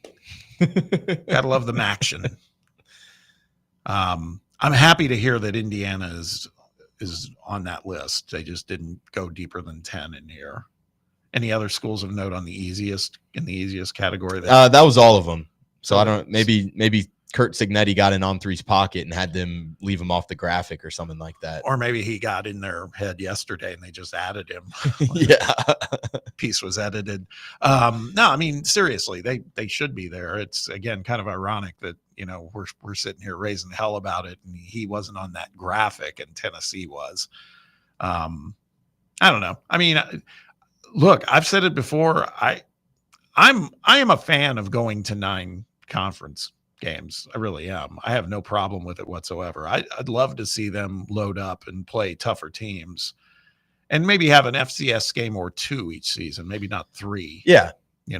I'm not running from it either. I just don't think it's as big of like a, hey, point the finger, this is why these guys are scared type of thing. And I kind of agree with the point that Brett has always made for the whole time. It's like, hey, go earn that playoff berth, go earn those wins, go get a resume that is, you can't refute, and just give your team and your fan base something to work for. And, it's not everybody, it's not handouts here, postseason football and being able to get into the college football playoff. You want to be able to have the best teams be able to go play in postseason play. And so, let's not try and just backdoor our way into it. Let's go out there and earn it.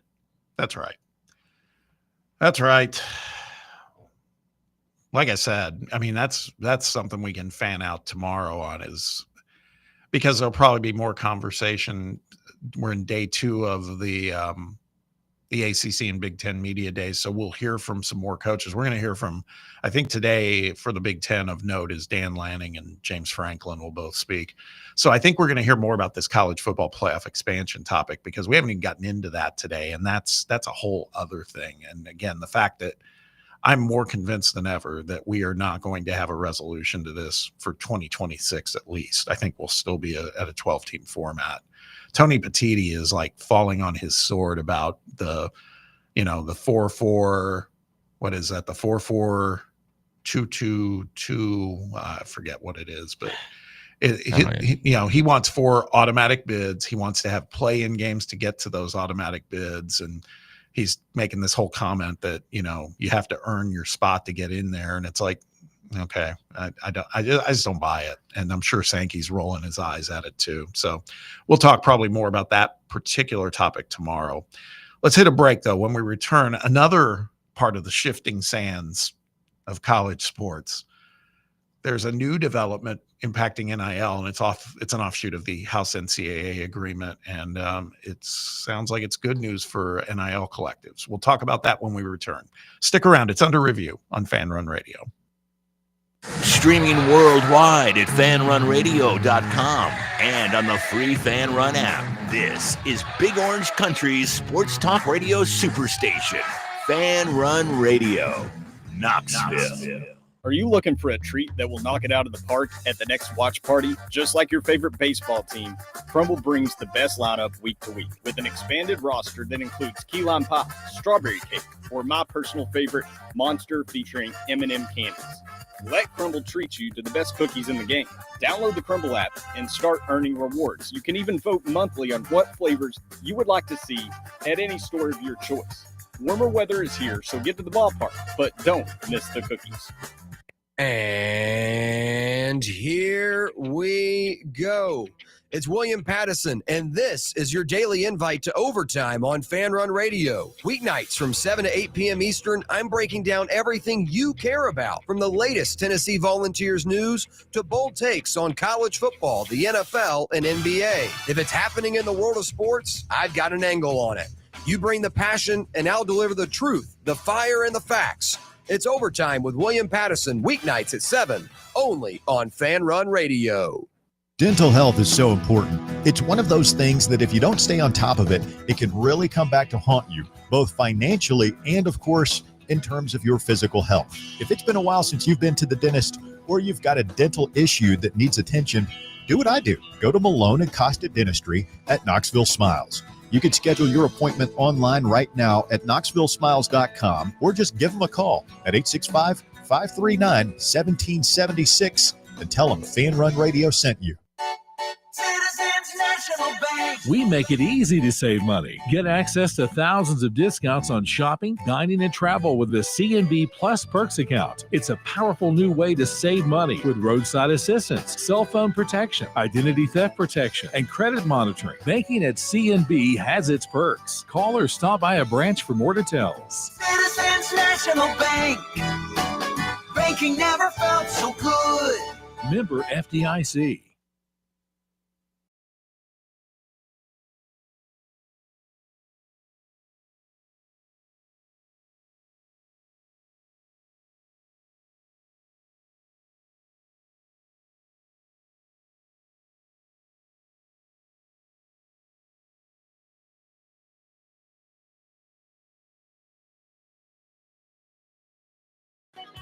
Welcome back. Final segment, hour 2.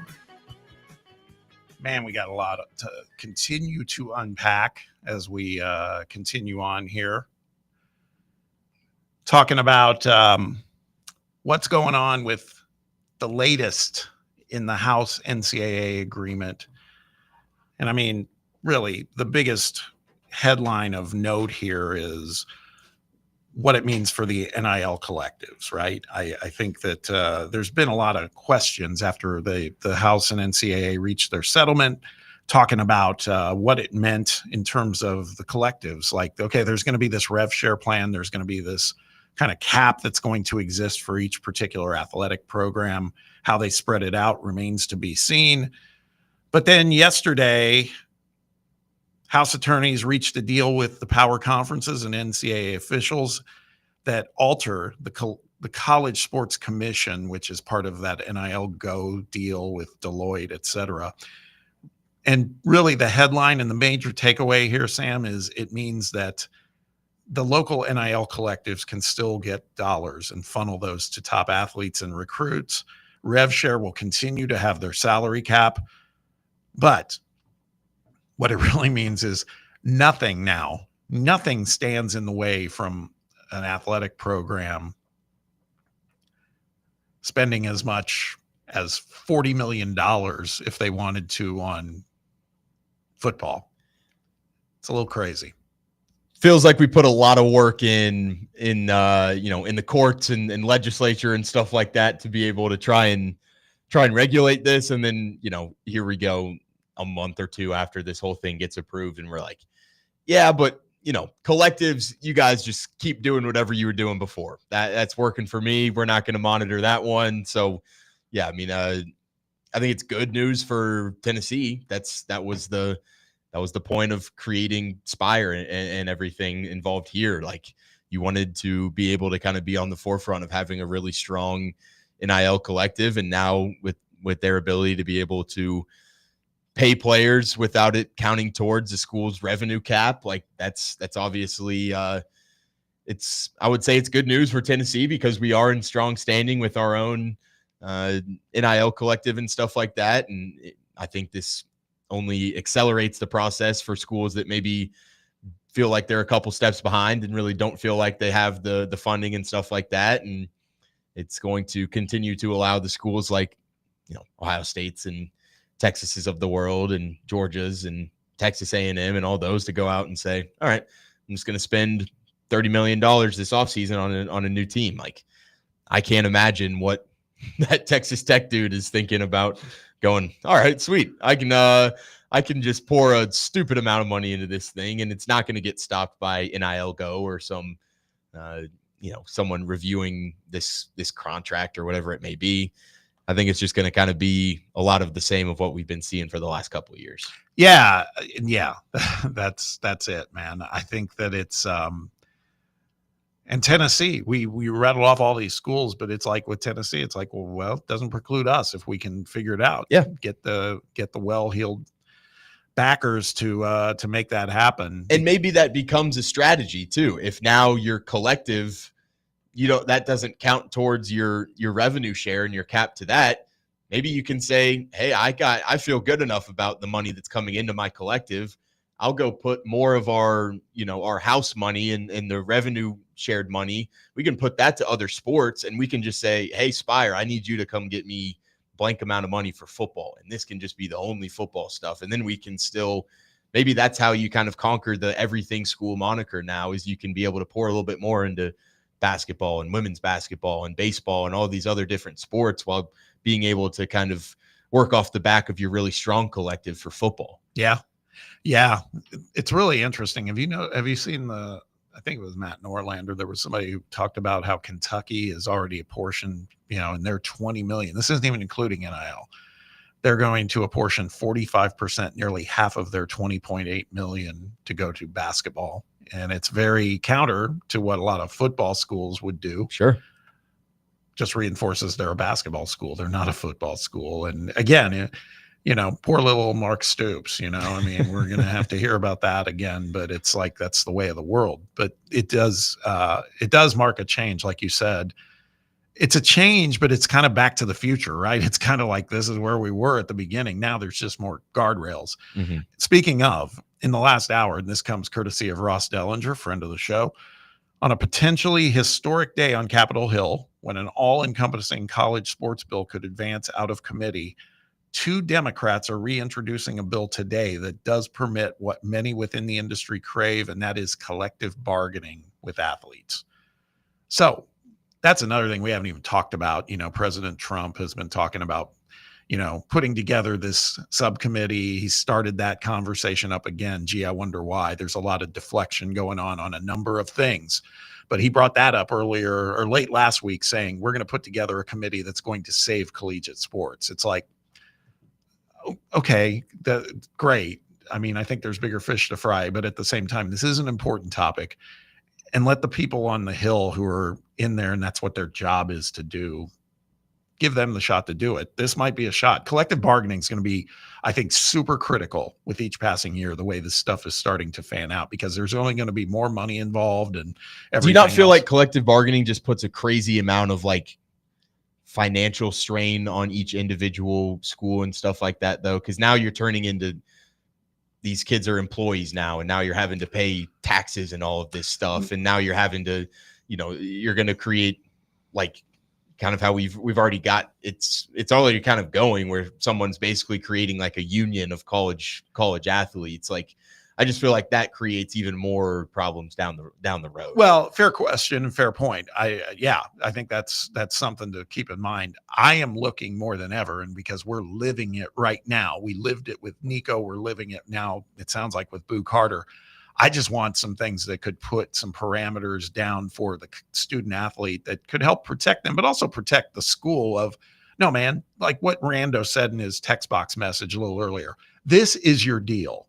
Okay, this is your deal. We agreed to it. We went through a bargaining negotiation. Everything's done. This lasts for this long. You can't come in and renegotiate. That's the part I'm trying to imagine it as a way to gain a little control back with the student athletes, because it's running amok right now. That's all. All right, that wraps up hour 2 of the show. When we return, hour 3 comes up. Midday headlines. Sam will have those for you. Jake Crane joining us. Oh my God. I imagine Crane will have a few thoughts on all this stuff. We'll hear from him. And then a little not for nothing too. And we got a taste test, an impromptu one that came up. Pop-Tart ice cream sandwiches, people.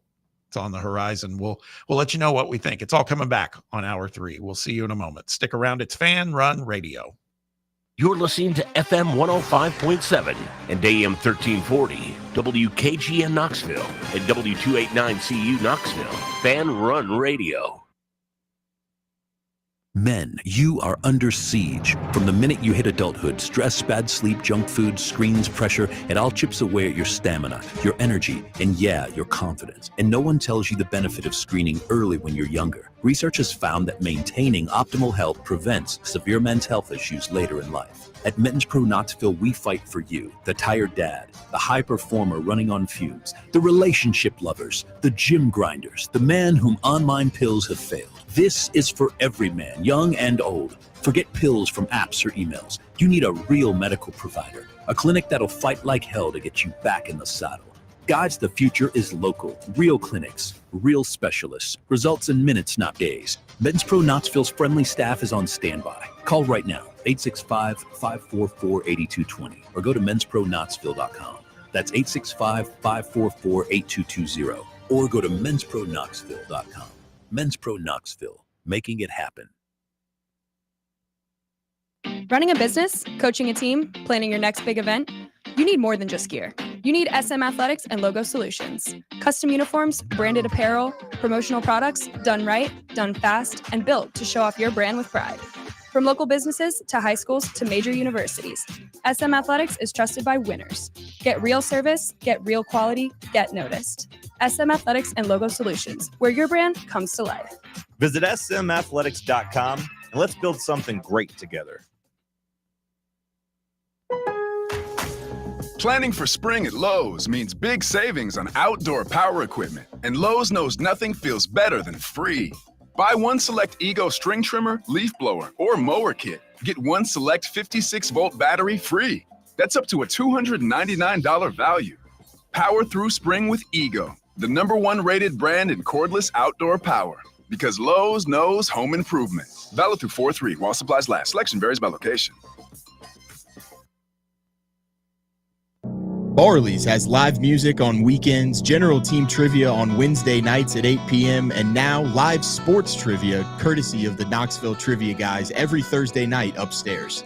The game starts at 7 p.m. and is free to play for everyone, so head on down to the Old City and show off your sports knowledge and win gift cards to Barley's.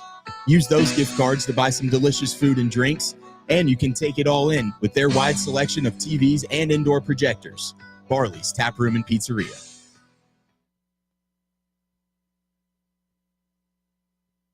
Yeehaw! I've been hooting and hollering ever since I started betting with the VIP Play app. VIP Play has more than 200 leagues, every bet type you can imagine.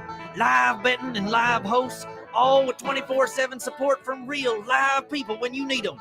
Start betting better with the VIP Play app today. Don't be a better, be a better with VIP Play today. Download VIP Play today or head to VIPPlayApp.com. Make sure you use the promo code FANRUN to take advantage of their welcome bonus and so they know that we sent you. Gambling problem? Call 1-800-88-99789. Must be 21 or older and located in Tennessee to bet.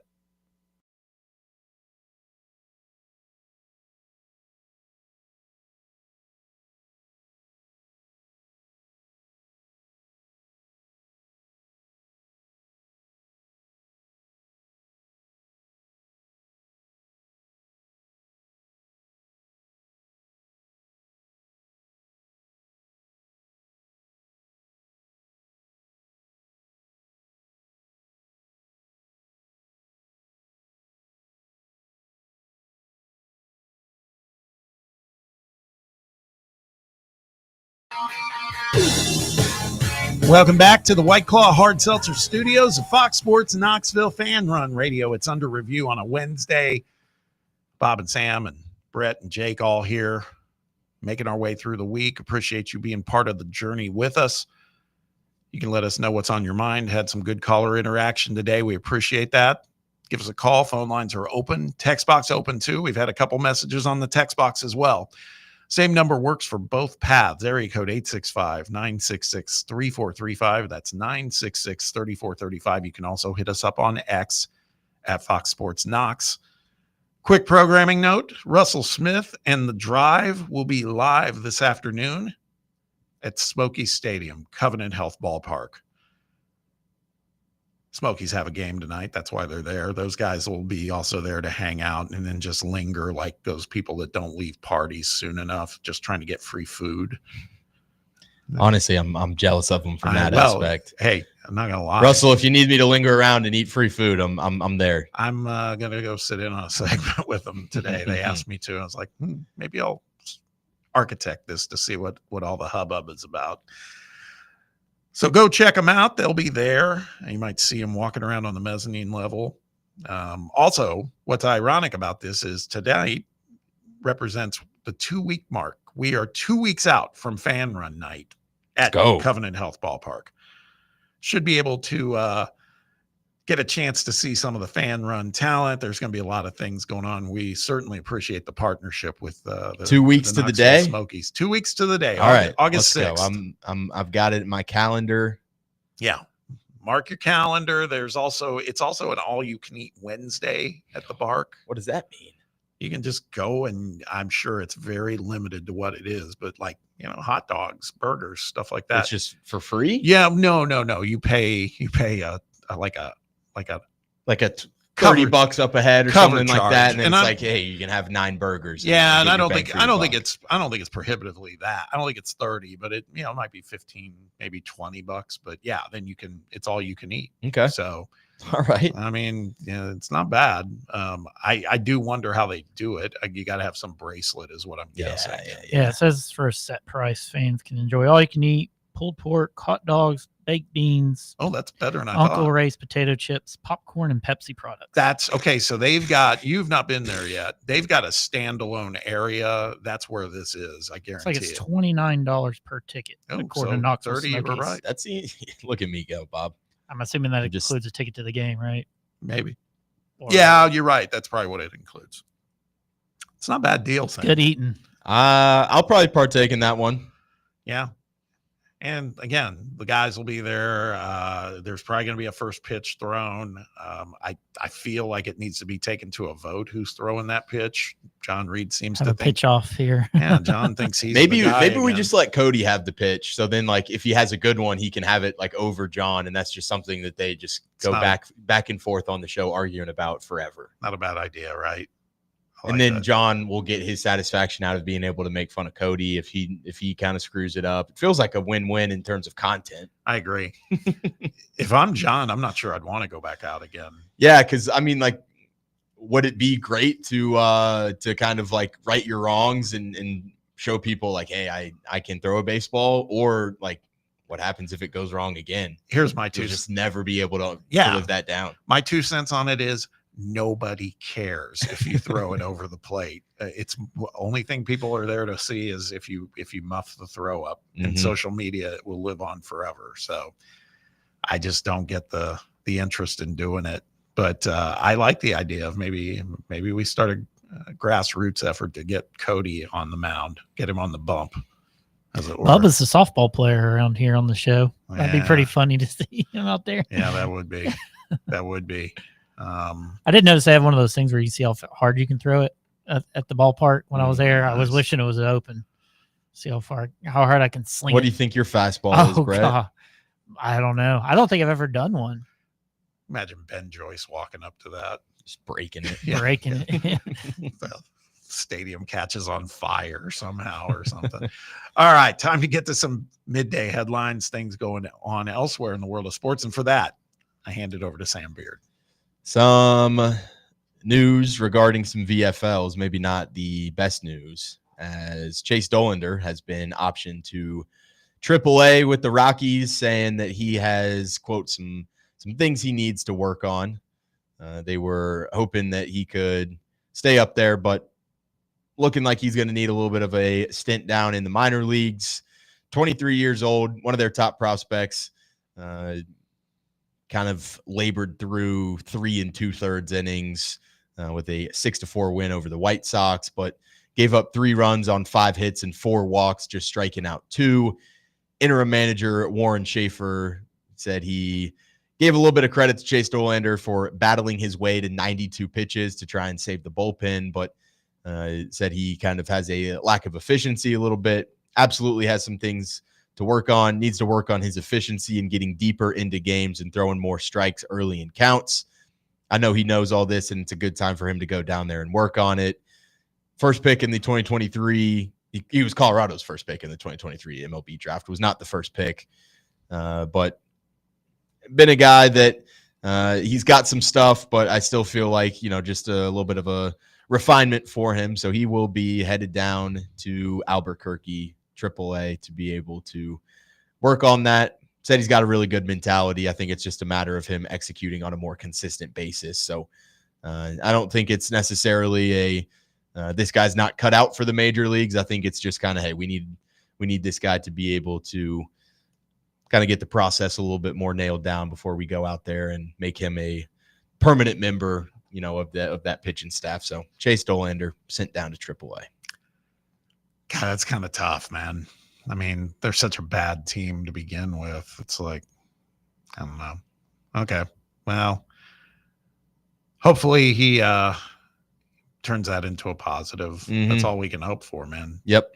I feel bad for those Vols that are suffering through that team, man. That's I know, right? God, I know you're getting reps. It's like, oh, I got called up. My dreams are made. Oh, I got to go play for the Rockies. Yeah. I mean, Jordan Beck is getting a lot of run. That's awesome. And Halverson seems to be doing okay, but still, Halverson gets a save opportunity like once every month. Yeah.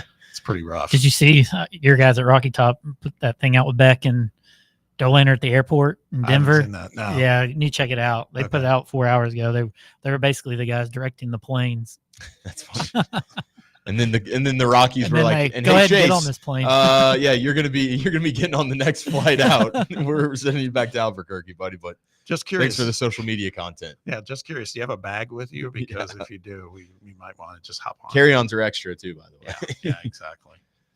We've got more contract disputes in the NFL as Commanders wide receiver Terry McLaurin absent from camp in day 1, did not report amidst his extension negotiations, requested a new contract as he is going into the final season of his 3-year, $68 million deal that he signed back in 2022.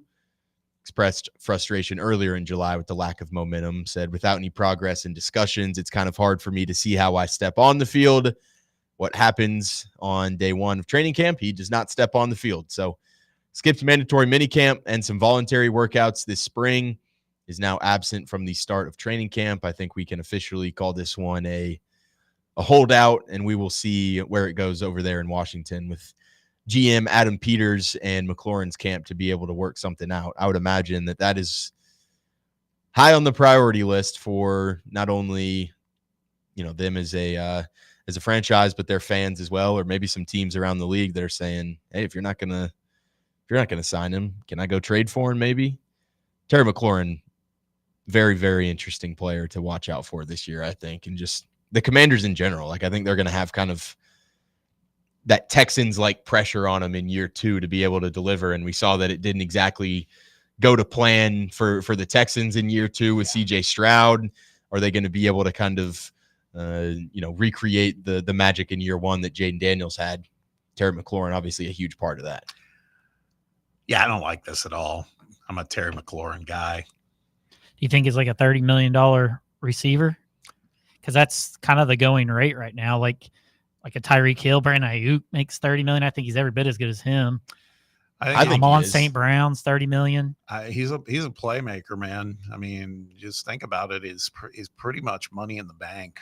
29, you said? Is that what you said? Yeah. And I mean, even playing with a lot of mediocre. I think he's going to go to another level. Yeah, with Jaden Daniels, he's just going to go to another level. I think, to me, and I'm sure that's like a huge part of the reasoning for McLaurin, but like that would be if I was the GM, that would be why I would be 100% willing to get a deal done, because it's been a guy that has just had nothing to work with at the quarterback position his whole career. And he hasn't really made any waves in the media about, oh, trade me. The Washington Commanders don't have a good quarterback, so I don't want to play for this football team. And now that he's finally gotten one and he's put together an incredible year with a real quarterback at the helm, like, he deserves to go get a contract extension, like Trey in my opinion.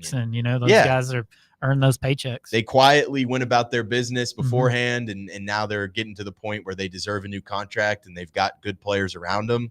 I think they should be paid accordingly. So yeah, I'm the pro Terry McLaurin camp here.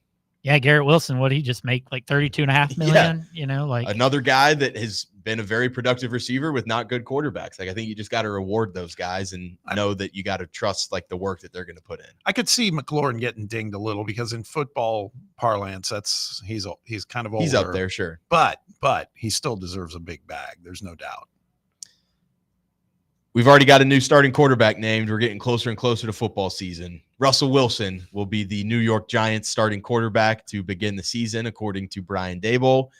As we know, the Giants have a interesting quarterback room this year. You went out and you got Russell Wilson, you got famous Jameis Winston, and you also went and drafted Jackson Dart pretty high in the draft as well. So I would guess that, it's probably Russell Wilson, the guy with the most experience and the most pedigree, Jameis, a very good backup, and then Jackson Dart, just kind of development piece in the background. Give him another year to be able to kind of learn the system. Say, hey, you don't have to come in here and be a starter day one. Not a shocker, right? I mean, No. I kind of figured he would get the gig. So it sounds like Daboll's just cutting to the chase. Mhm. Let's just say it right now. Yep. Seems as if Jimbo Fisher is getting tired of sitting on the beach and going fishing and playing golf, as he is set to join the ACC network as a studio analyst. He will be part of ACC Huddle this year. We know that he had made his hay with Florida State over there from 2010 to 2017, won a national title under him, going 83-23 overall, 48-16 in conference play before he left to go to Texas A&M. That one didn't exactly go out as good as Florida State did. Receives a record buyout, though, but I guess the buyout just isn't enough, Bob. He's still got the itch for football deep down. He wants to go out there and talk a little more ball. We'll see Jimbo Fisher on the ACC network this year. He might be pretty good, really. Yeah. No, I think he could be pretty solid. I'm just surprised for, a $75 million buyout or whatever it is. Yeah. I'd be pretty happy just being able to play golf every day. But maybe that does get boring for a football guy deep down. I just think if you're doing I have no doubt he's not going to go back into coaching. The TV stuff in relative terms can be kind of easy and you get to kind of scratch an itch still. And kind of can be like an Urban Meyer type of guy. And they termed him as a weekly analyst. So that makes me wonder if he's like not, he's not going to be the Daily Show guy, but like he comes in for game days and a few days leading up type of thing. Yeah. Okay. I wonder if he could be the guy that replaces, Mark Richt on their pregame show. And I love Mark Richt, but he's, struggling with the Parkinson's and everything else. Yeah. There might be a succession plan there. Yeah, that makes sense. Yeah. That definitely makes sense. Little retirement news in the NFL. Tyrann Mathieu retires after 12 seasons. Said, as I hang up my cleats, I'm filled with gratitude as I close this chapter of my life and officially retire from the game that has shaped me in every way. Began his career in 2013, third-round selection in the 2013 NFL Draft, one of the all-time sports nicknames, the Honey Badger. Fantastic career at LSU, fantastic NFL career. First 5 seasons with the Cardinals, joined the Texans in 2018, went on to play for the Chiefs, capturing his lone championship in his career as part of their Super Bowl roster, and then went back home as the New Orleans native, signed with the Saints before the 2022 campaign. 228 tackles, 1 sack, 10 interceptions over those 3 seasons with his hometown team, and then retires in his hometown. Fitting way to go out. Shout out Tyrann Mathieu, man. First team All-Pro member 3 times, 3 Pro Bowl selections, 36 picks, 11 sacks, 7 forced fumbles in his career. Hell of a career for the Honey Badger. Pretty solid player, man. Tough to say anything bad about the Honey Badger. Guy could play. Yeah. You want Ohio State quarterback battle news or North Carolina football? Oh, Ohio State. Ryan Day has said that he has prioritized a 3-way quarterback battle over the transfer portal. Julian Sayin, Lincoln Kienholz, and Tavian St. Clair, those 3 guys that are vying for that starting job after they will be replacing Will Howard. And basically he said, when we have to, or when we were left in this situation, we will bring a transfer quarterback in, but we want to develop guys. And these are the 3 guys that we want to continue to develop. A lot of hype surrounding Julian Sayin. Was the nation's top-rated quarterback in the 24 class, initially signed with Alabama, but once Nick Saban retired, he decided to hit the portal, and he went to Ohio State. So in my opinion, I would say that Julian Sayin, definitely the leader in the clubhouse for that position. Lincoln Kienholz, a guy that has been with them for a little bit, has had a few opportunities. Really good athlete, but I think Julian Sayin a little bit better of a pure passer. So we'll see where that one goes. But I'm interested in the Ohio State quarterback battle this year, just kind of with all the expectations that are going to be surrounding them coming off of that national title. And now it's just like, hey, we've got a new kind of young quarterback that hasn't exactly seen the field, with a lot of talent just left on the teams. Is he going to be a guy that can kind of come in there and be a good enough game manager to be able to kind of thrust Ohio State back into national championship talk immediately? Let's have some controversy at Ohio State. Yeah. I would love it. Yeah. Lastly here, always love to see this. Bengals head coach Zach Taylor has said that Joe Burrow will play more preseason football than ever before as the team looks to start the season faster than in years past.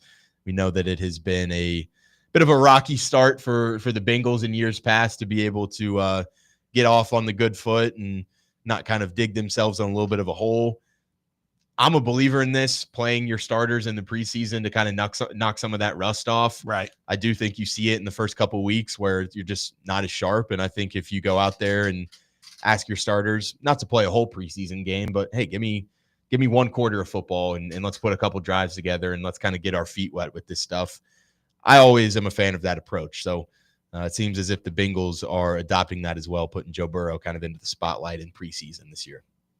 Hope he don't get hurt. Yeah, I mean, that's also the big caveat to it. Yeah. I think you just got to say, hey, you get hurt at any portion of the game in football. That's just stuff that you got to kind of hope just doesn't happen. I love watching Cam Ward highlights on my timeline right now, Bob. Did you see this thing about Jeremiah Smith where they said he actually, somebody posted how close did he actually come to going to Miami in the offseason? He said, I did. In the offseason, like in transfer? Yeah. He said, I did have a sit down with Cam Ward.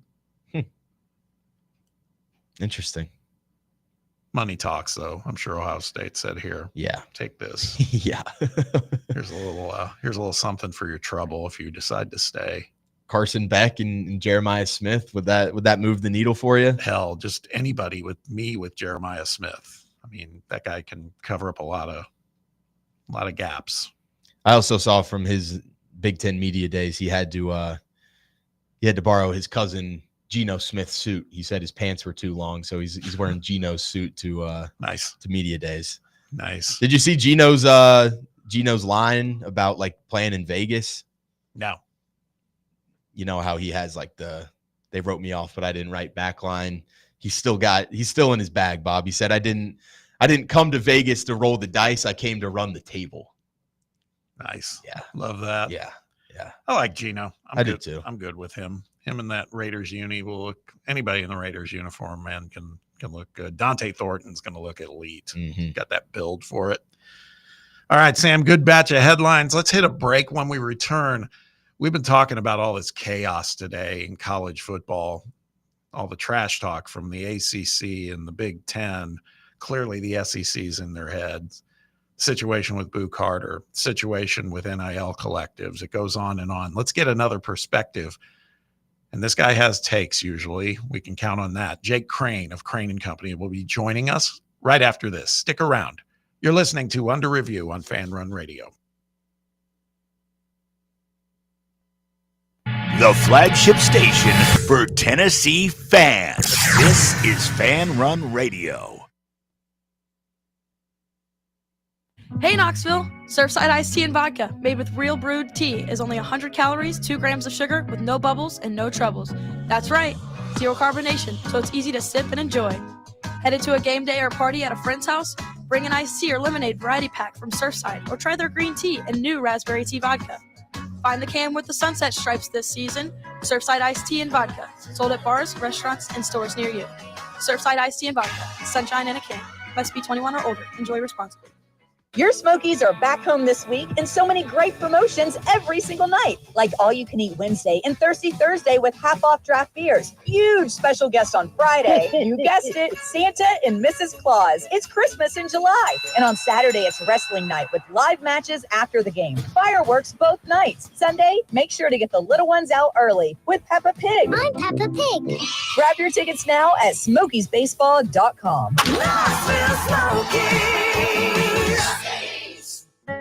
Believe in family. Believe in your fellow man. Believe in honesty and an honest day's work.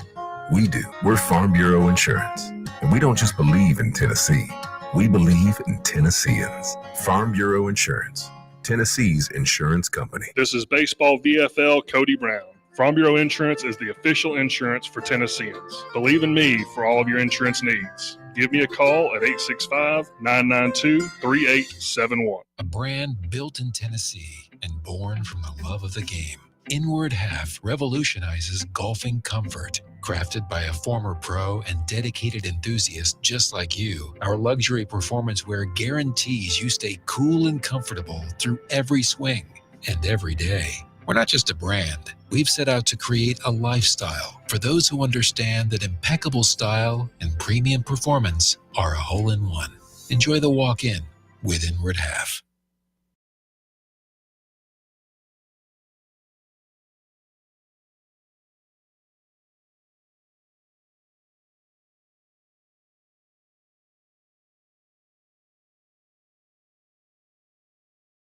Back. Under Review carries on. Bob Baskerville here with Sam Beard. Oh, today's been a lot to unpack. We have things that are going on that hit home, specifically where in the world is Boo Carter? We have things that impact the SEC at large. We got coaches from other conferences weighing in. Clearly the SEC is in their head. A lot of stuff. NIL collectives are told, hey, go, you do you. You can go spend money, man. Do it. It's all just constantly changing, even in the silly season. And fortunately, we get a chance to get a point of view from a more national perspective. Guy who does a fantastic job with his show Crane & Company on YouTube. It's Jake Crane. Jake, how are you, man? Thanks for hopping on.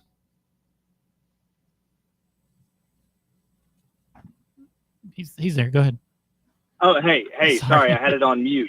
Hey, there we go. You can see my technological capabilities are suspect, but hopefully this works out. But no, it's great to be on with you guys, and tell you what, we're right around the corner from kickoff, man. Yeah, man. That part I'm super excited about.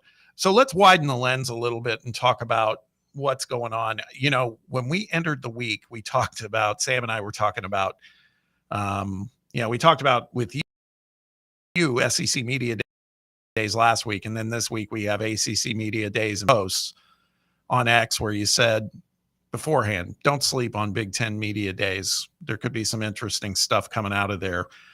Gotta admit, I was kind of disinterested about all of it, except for the Nico Iamaleava aspect of it come Thursday when he takes the stage. But man, I should have known better. Curt Cignetti always has something for you. And this time, though, now he's starting to, as an SEC guy and a Tennessee guy, even though I'm from the great state of Indiana, he's starting to piss me off a little bit. What were your thoughts on his show yesterday? Well, first of all, I think Cignetti's a heck of a football coach. Yes, I mean, all the guy has done is won everywhere he's been. But to me, the part that I'm not understanding, and there's multiple parts here from the Big Ten, is that, if you're going to sit here and say, listen, our strategy is what we did last year, don't play great non-conference teams, just worry about your conference, and obviously it got us in the playoff, then I'll be the first one to stand up and clap for you and say, man, that's a great strategy, because every place is different, right? Every strategy can't be the same. And then when we don't know what the numbers are deep down with how they pick the teams, and you think you've figured out the algorithm, well, then good for you. We try and do the same thing with YouTube, but that's not what you said. You said you're going to take the SEC scheduling model where you only worry about your conference games, which when you're running from a home and home against Virginia, I don't think now is the time to start talking trash about one of, if not the best conference in college football. And the whole argument to me is just asinine, because when you actually give them facts, they can't push back against those facts. What are the facts? Well, if you look, yes, the SEC plays 8 conference games and the Big Ten plays 9. Well, there's some SEC schedules with the 8 conference games that are tougher than the 9-game schedules in the Big Ten, and vice versa. There's some that are easier than the 9-game Big Ten conference schedule. So that evens out. And then you look at who the SEC actually plays in the non-conference. And if you just look at week 1, I'm not talking about A&M going to Notre Dame. I'm not talking about Florida playing Miami and Florida State, or South Carolina playing Clemson. You've got Bama playing at Florida State. You've got Texas playing at Ohio State. You've got LSU playing at Clemson. You've got Auburn playing at Baylor. You have Tennessee playing Syracuse. And then you have South Carolina playing Virginia Tech. And that's just week 1. So they like to pretend that those games don't matter, because the SEC doesn't play as many conference games as they do, which is the dumbest thing ever. See, this was the argument that the Big Ten was making when the SEC was just drowning them. But now the Big Ten has won back-to-back national championships. That's what you should be saying, not this old narrative that is when you have a third of your conference, and talking about the Big Ten, that plays no power conference non-conference games. It's a stupid argument. You have the high ground. You're just too dumb, and you've been the whipping boy for so long, you don't know how to use it. Let's talk about another coach making some interesting kind of jabs at the SEC, and that would be Rhett Lashlee over there at SMU, talking about kind of how the SEC has had the same 6 schools win the championship since 1964. There hasn't been a single one different since then. He said that's top heavy to me. That's not depth. I want to get your thoughts on an ACC coach saying that as well, because I feel like the Big Ten has a little bit more of a leg to stand on, to your point there. But when you look at the ACC, it's been 3 schools that have won that conference for the last 14 years. So I feel like it's kind of a bad argument for Rhett Lashlee to be making as well. Yeah, that's like bragging about being the 4th skinniest kid at SAT camp. That's about what that is. And listen, deep down, Rhett knows. Like, Rhett knows. He's an SEC guy. He knows what's up. But if you're going to try and use that as an argument, you better make sure that your own conference, as you quoted, isn't worse than what you're saying with the SEC in the last almost 2 decades. But, what's funny to me is that we just presume that if a different team wins the league more, that means the league's better and has more depth. Well, I could have 9 girlfriends. If they're all ugly, that isn't a good thing. Like, I'm not, like, that argument doesn't, that's not how it works. So, again, Just look at what the ACC's done when it's really mattered, and then you want to what has it been? 6 SEC teams since 2000 have won the national championship, and that's not counting Texas and Oklahoma. Now do the ACC, then do the Big Ten. You want to talk about depth? That's the argument to have. Not that y'all are all so average that a different team wins it every couple years. And the funny part is they don't. Well, you know what's interesting too is, and again, it's a bit of a standalone, but I couldn't help but think about this yesterday when I was watching this again. You know, Lashley giving his thoughts.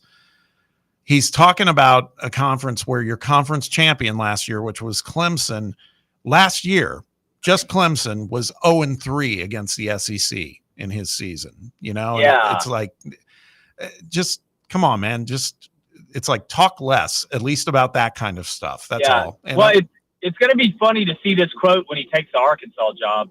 Well, yeah, exactly. I was just going to ask you about that. It seems to me, I mean, obviously the guy's won at an SMU program that's not necessarily easy. And he's won pretty largely too. I mean, 2, I think back-to-back 11-3 seasons. And so from that perspective, it's pretty impressive. You got to believe he's going to be a guy landing in another job. And you're right. I keep hearing that. And, okay, you being the Auburn fan, if something happens where Hugh Freeze is out, would you take Rhett Lashley? Yeah, I would. I mean, I got to see the field, though. Like, who's in play? I mean, if it was, would he be my first choice? No. But if it's, gets to that second tier, Rhett would definitely be up there. Jake, I want to get your comments on this Boo Carter situation that's happening over here in Knoxville. Is this a guy that, now that it's kind of a second stint of a player, in Tennessee's offseason where there's been some controversy with their representation and whether or not they're coming to practice and skipping practices and stuff like that. Is Boo Carter a good enough talent on the field to try to mend things and try to maybe build some bridges back that maybe have been burned in the locker room? Or do you feel like Josh Heupel still has to kind of just say, hey, we're going to set that precedent of the culture that we're building here, and we're going to show the door to another talented player in the offseason before we even get going? This is such a tough situation for Josh, but to me, it's like, you cut out a tumor, but then it came back. You don't just let it stay. You got to cut it out again. I mean, you put your foot down, you got to treat everybody the same. Like again, if you're going to sit here and say that we're all the same, we're going to get treated the same. Well, you set that precedent, you got to stick with it, because now if you don't, and again, I know every situation is different. I don't have the inner details of this one, but if it's a money issue or something like that, and you come out and say, look, nobody's bigger than the locker room. Well, nobody's bigger than the locker room. So you've got to be consistent. We're talking with Jake Crane of Crane and Company, talking about college football and some of the madness that's been going on. And yeah, this is interesting too. Just what we were talking about with the Boo Carter situation. And in the midst of all this that we're talking about, that yesterday, some more news drops that off the heels of the NCAA and House situation, now they've come in and they've told this College Sports Commission that there's been a ruling that the NIL collectives, because there was a lot of concern about what's left for the NIL collectives, particularly if everything was going to get scrutinized by NIL Go and the CSC, all of those things. Well, now it sounds like we're almost back to square one, where they're saying, hey, NIL collectives, you go to you go and you still offer your money to student athletes, and they've got to stay within the cap as as terms of the revenue sharing agreement. But with NIL, it sounds like we're back to a little bit of the wild, wild west, right? I mean, at least that's my take. What's your take on this? Boy, if you've ever seen somebody try to have it both ways, to me, it's like totally negates the cap. Yeah. Like, I mean, you're putting a cap on one thing and if I hear the term soft cap, it's like jumbo shrimp. It's an oxymoron. Like, that makes no sense. There's either a cap or there isn't. Like, this is just such a mess, man. Like, I mean, if you're going to do this, you might as well just forget the cap. Just pay whatever you can pay. Right. Just, if you can pay the most, just go do that. They're trying to have it both ways. You can't have it both ways. It's just, again, it's the blind leading the blind. Jake, this is something that I feel pretty strongly about in NFL football, and I want to kind of get your view on it. Zach Taylor of the Bengals said today that Joe Burrow is going to be playing more preseason than he ever has before, as their team's kind of wanting to be able to start the season faster. Is that something that you kind of agree with philosophy-wise and kind of knocking the rust off with some of your starters and just a little bit of preseason action? Or are you kind of the camp of, hey, let's just make sure these guys don't get hurt and we'll kind of figure it out in the first couple games of the regular season? Yeah, well, look, I think everybody does it different, right? Like what's better for your team? Like if I have a 12-year vet at quarterback, sure, probably not a great idea to throw him out there for all the preseason games. Now, what you typically see is the last preseason game or the last 2 preseason games, that starter will come in and get some reps with the ones.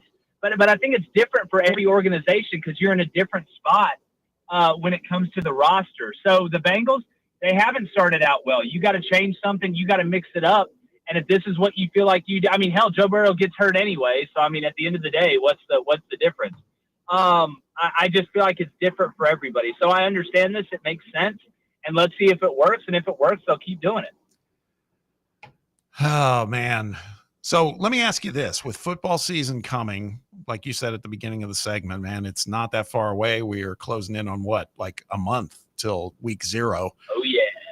It's going to be good. Talk a little bit about what you guys have going on with your show with Crane and Company. You guys have been breaking down some teams and conferences already as we get closer and closer. But the other thing I've always loved with you guys is what you do with your, you've done some watch-alongs and things like that. You got all that in the hopper again for this college football season? Oh yeah, we got a full metal jacket waiting on everybody. Today's show, we're diving deep into this Big Ten SEC beef and just debunking it. Well, I try to debunk it. Cone played at Michigan, so he's kind of got a different view of it. And it actually got pretty heated today. So if you want to check that out, it was a fun conversation, informative conversation. But we got more previews coming out. We got a Big Tennessee preview that's doing really well. That's already out. If your audience wants to go check it. And we're going to keep breaking everything down. I mean, if there's breaking news, you obviously got to talk about it. But we're just gearing up. We got a bunch of game previews. We're going to do a Tennessee-Syracuse preview coming up soon. And as far as the live streams, we're going to do a lot of watch-alongs for games. We're going to start with Auburn at Baylor on Friday, that Friday night game. And we're going to try and do a decent amount because people enjoy them. We go to a cigar bar, have some drinks and cigars, and watch the game and yell at the TV with everybody. So it's a lot of fun. I remember what you said a couple of weeks ago, and now as we get closer, it really is going to be super critical, that opening game for Auburn against Baylor, right, in Waco. Oh, God. That's one that, I don't have to tell you, it feels to me like that Auburn fan base is going to be on its ear, man, if things don't go well in Waco. Well, it feels like Auburn's on. It could tilt either way, right? And I hate to use the term like must-win game early in the season, but there are some circumstances that dictate that, and this is one of them. Especially now, guys, to be honest with you, that collective ruling y'all just talked about made Auburn's athletic director look really stupid because he came out and said on August 1st, a lot of people are throwing around fake cash and you're not going to be able to do this. Well, it turns out you're going to be able to do it. So that's just going to add more fuel to the fire of Auburn looking like they don't know what they're doing. But if you go out on the road and beat a Baylor team that has some pretty lofty expectations, that nothing heals hurt like winning. Love it. Love it. Hey, listen, man, just you've given a great promo for the stuff you guys are doing. But again, just let the listeners know where they can check out the show and how easy it is to find it. Yeah. Look, if you're a college football junkie, just if you listen or watch, we're on Apple Podcasts, Spotify, we're on YouTube, we're on Roku. It's Crane and Company, CRAIN and Company. Come hang out with us. Show drops every weekday at 2 p.m. Central. We do a big recap of each week once it starts on Sunday that people really enjoy. So, come over and hang out with us. Yeah, I will wholeheartedly endorse it. I've watched it before. Great show. And now you got me intrigued. I didn't even think about the Cone aspect being with Michigan when you're talking about this debate. So I got to check that one out. Well, we always say we only know 4 things and they all start with F. So, football's one of them. All right, my man. Hey, listen, good catching up as always. Appreciate your time. I hope you have a great rest of the week, and we'll look forward to talking to you next time down the road. Hey, you guys as well. Appreciate it. Thanks, Jake. See you, buddy. Let's take a final timeout. When we return, got a little not for nothing. It's on the college football topic. It's one that blew my mind. And then we got a taste test. It was impromptu, but we got some ice cream sandwiches to try out. We're going to have to limit it. I don't think there's any possibility we could do a dozen of these in the time we'll have, but we're going to try one at least. I bet you that. So stick around. We'll be right back. It's Under Review on Fan Run Radio. You're locked onto Fan Run Radio, 105.7 FM, 1340 AM, and online at fanrunradio.com. Yeehaw! I've been hooting and hollering ever since I started betting with the VIP Play app. VIP Play has more than 200 leagues, every bet type you can imagine, live betting and live hosts, all with 24/7 support from real live people when you need them. Start betting better with the VIP Play app today.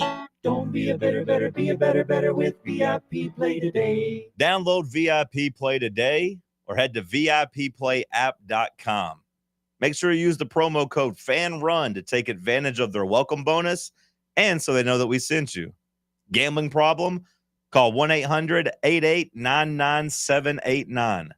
Must be 21 or older and located in Tennessee to bet. Are you tired of hiding your smile because of crooked teeth? At Knoxville Smiles, we've got the perfect solution. Invisalign. No metal, no wires. Just clear, comfortable aligners that straighten your teeth without anyone noticing. Eat what you want, smile with confidence, and see results in as little as 6 months. Call us today for more information about Invisalign, 865-539-1776. Or just visit us online at knoxvillesmiles.com. Smile brighter with Knoxville Smiles. Barley's has live music on weekends, general team trivia on Wednesday nights at 8 p.m., and now live sports trivia courtesy of the Knoxville Trivia Guys every Thursday night upstairs. The game starts at 7 p.m. and is free to play for everyone, so head on down to the Old City and show off your sports knowledge and win gift cards to Barley's. Use those gift cards to buy some delicious food and drinks, and you can take it all in with their wide selection of TVs and indoor projectors. Barley's Tap Room and Pizzeria. Every 40 seconds, a child goes missing somewhere in the U.S. You can help in the effort to find missing kids simply by donating your car or boat to Find the Children, a nonprofit organization dedicated to returning missing children to their families. Find the Children works closely with national and community agencies and organizations and helps distribute flyers and posters that are directly responsible for recovering missing kids. Your car or boat donation helps protect and recover children in every state and community by sponsoring child safety and recovery programs. For fast, free pickup, call anytime, 24 hours a day, 7 days a week. Running or not, your car, truck, van, RV, or boat will be towed away free of charge. Fast, free pickup, plus it's tax deductible. Everyone wins when you donate your car or boat to Find the Children. Call right now. 800-466-8813. 800-466-8813. That's 800-466-8813. In the Smoky Mountain Sun, WKTN. In the Smoky Mountain Sun, in the Smoky Mountain Sun.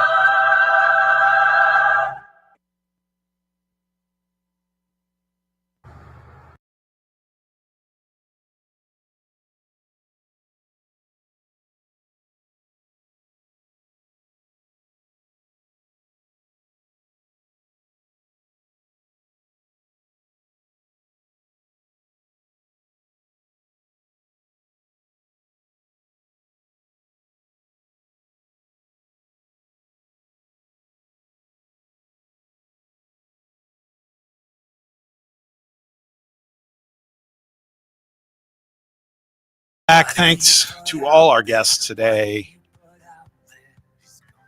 Jack Foster, Omaha Productions, Rocky Top Insider, and then Jake Crane of Crane and Company. Have a little bit of breaking news. Zakai Ziegler. We thought he was going to get a two-way contract in the NBA. He says, I'm going to go play ball in France. Really? Yes.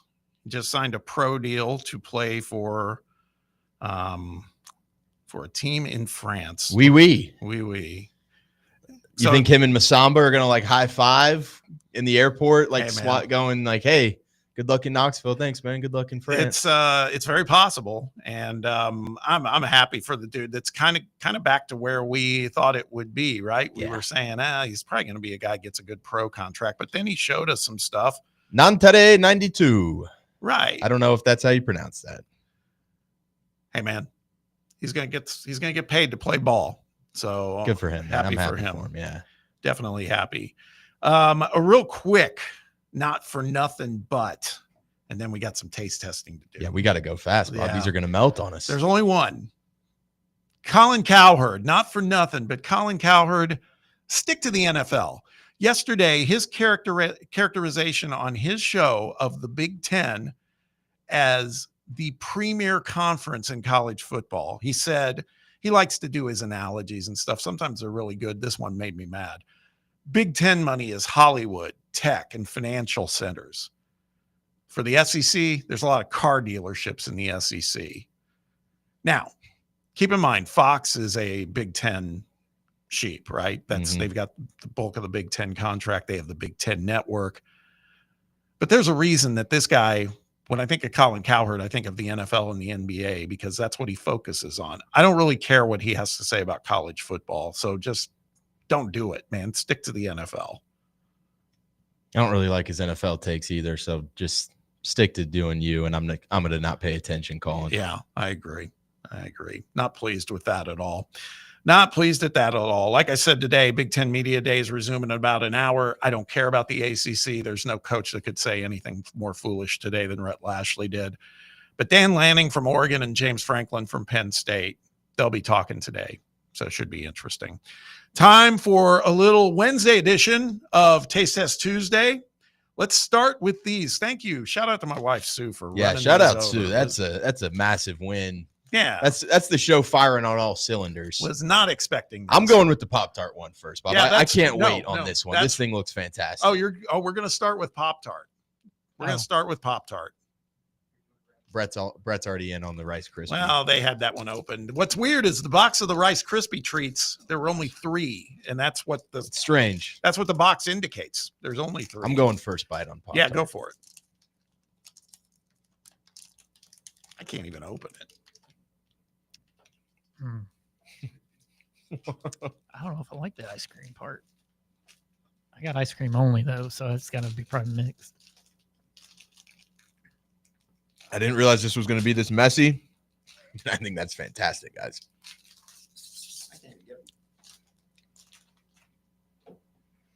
All right, so to Terrible set it radio up, right now, but it is Pop-Tart. Fantastic flavor. And it's got icing on it, and then it's got a cinnamon ice cream. I'm going to give it a shot. I'm in. Yeah, I mean, come on. What say you guys over there? That's fire. Jake, that's fire. That's it. It's That's all all we right. needed to hear there. It's all right. It's all right. It's all right, Brett. Yeah. It's just all right. I think I'm more excited about the Rice Krispie one personally. Mm-hmm. I think I didn't like the ice. I didn't like the icing part or the ice cream part, I guess. I'm okay with that. But I'll tell you what, I would prefer vanilla ice cream in there. Yeah, that's what I think it needs. I like the ice cream. It tastes like a churro. That's interesting. I totally agree, Jake. Well, then that's not the right thing. All right, now, so that was Pop-Tart. Pop-Tart ice cream sandwich, brown sugar, cinnamon, the GOAT. I'd say by and large, we give it a pretty solid I vote. should have packed up my computer and everything before we did this. I know. I know. I have the important stuff. All right, Rice Krispie treats. There's only 3 in a box, so we had to split good. one for the boys. This All one's right. pretty self-explanatory. Everybody's response seems to be like they're in bliss. So here I go.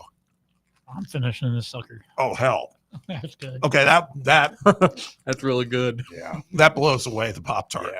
Yeah. Got to be honest. Yeah. Unfortunately, Mike Golick Jr., I think, is just wrong. It's Rice Krispie treat with vanilla ice cream. Simple, delicious. It's so good, it just makes you wonder why you haven't done this combo already on your own. You got a couple Rice Krispie treats at the house. You got some vanilla ice cream in the freezer. Just smash them You just together like, smash them like a together and make a s'more. little sandwich. You can just do it like a s'more. Man, that's delicious. That's fantastic. This is America at its finest right here. Just mixing things that don't need to be mixed, but they taste incredible when they are. It's kind of What light. took it so long to do that? Yeah, the Pop-Tart one. Tell me, Brad. Pop-Tart one's like work because the Pop-Tart's so hard it kind of squishes the Uh-huh. ice cream, and the Rice Krispie just. I was scared the Rice Krispie was going to be like super hard, but it was easy to bite through. So between the two, Oh, it's Rice Krispie. Yeah. For me, at least. I don't know about you, Jake. No, Rice Krispie. Yeah. I wonder if the fudge one would be good for the Well, ice you're cream not finding sandwich. out because I'm taking those home. But Sam, which one do you choose? I think I'm taking the Rice Krispie as well. Yeah, me too. I'm in. I mean, you still love them both, right? Like, Oh, yeah. but it's just the Oh, Rice either one. Krispie Ice is cream's like ice cream. a 10.5 out of like 10. You know, Either like, one's good. Yeah, you're right. I'd give like Rice Krispie a 10 out of 10, Pop-Tart like an 8.5 to 9. Yeah, see, So, I'd probably go a little lower than that, but yeah, Rice Krispie treats fire. all right. They don't do a great job of replicating the Pop-Tart. It's much different than a real Pop-Tart. I think. agree. So like when it's the outside crust, I don't think that plays. But that's not considered an ice cream sandwich, is it? The Rice Krispie treat? I don't Because I mean, at least they tried to make it up. It's on the label, Brett. Rice Krispie treats ice cream sandwiches. I mean, I guess it's. I mean, you can. I guess it's between what? That's what the argument about a sandwich is. Is it between two pieces of bread or whatever? So maybe it is. I don't know. The ice cream Pop-Tart mashup I'm in for is the Wendy's Frosty with strawberry Pop-Tart. I haven't tried that. Is it good? I don't know. I'm saying The commercial looks amazing. I'm intrigued by I always that. see the commercial. I'm like, man, I gotta go get that. All right, we got to go. We got to clean up in here, as a matter of fact, because we got another show coming in. But good show today, boys. Sam, great work. Thank you for your help. Brett, appreciate you. Jake, you're the man. Have a good day off tomorrow. We'll see you on Friday. And you, the listener, appreciate you spending time with us, as always. Keep it locked in on Fan Run Radio. We've got The Chase with Chase Thomas next at 1 o'clock. Then The Drive coming to you live from Covenant Health Park at 3. And then The Slate at 6 p.m. with William Pattison. Until tomorrow, have a great, great day. We'll see you tomorrow.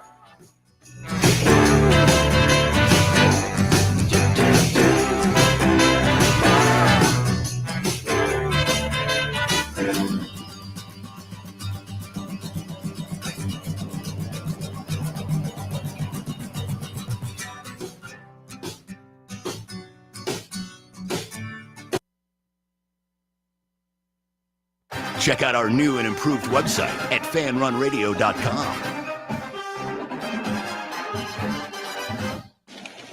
We really need to get some branded stuff.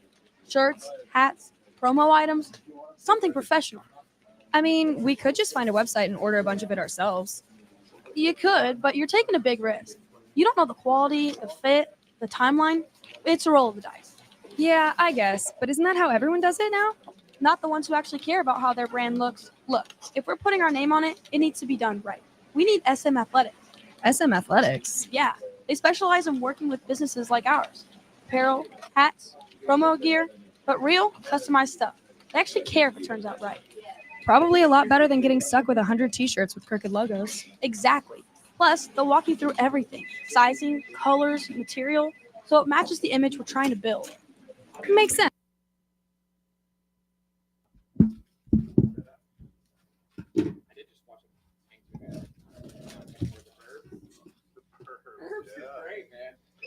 Check.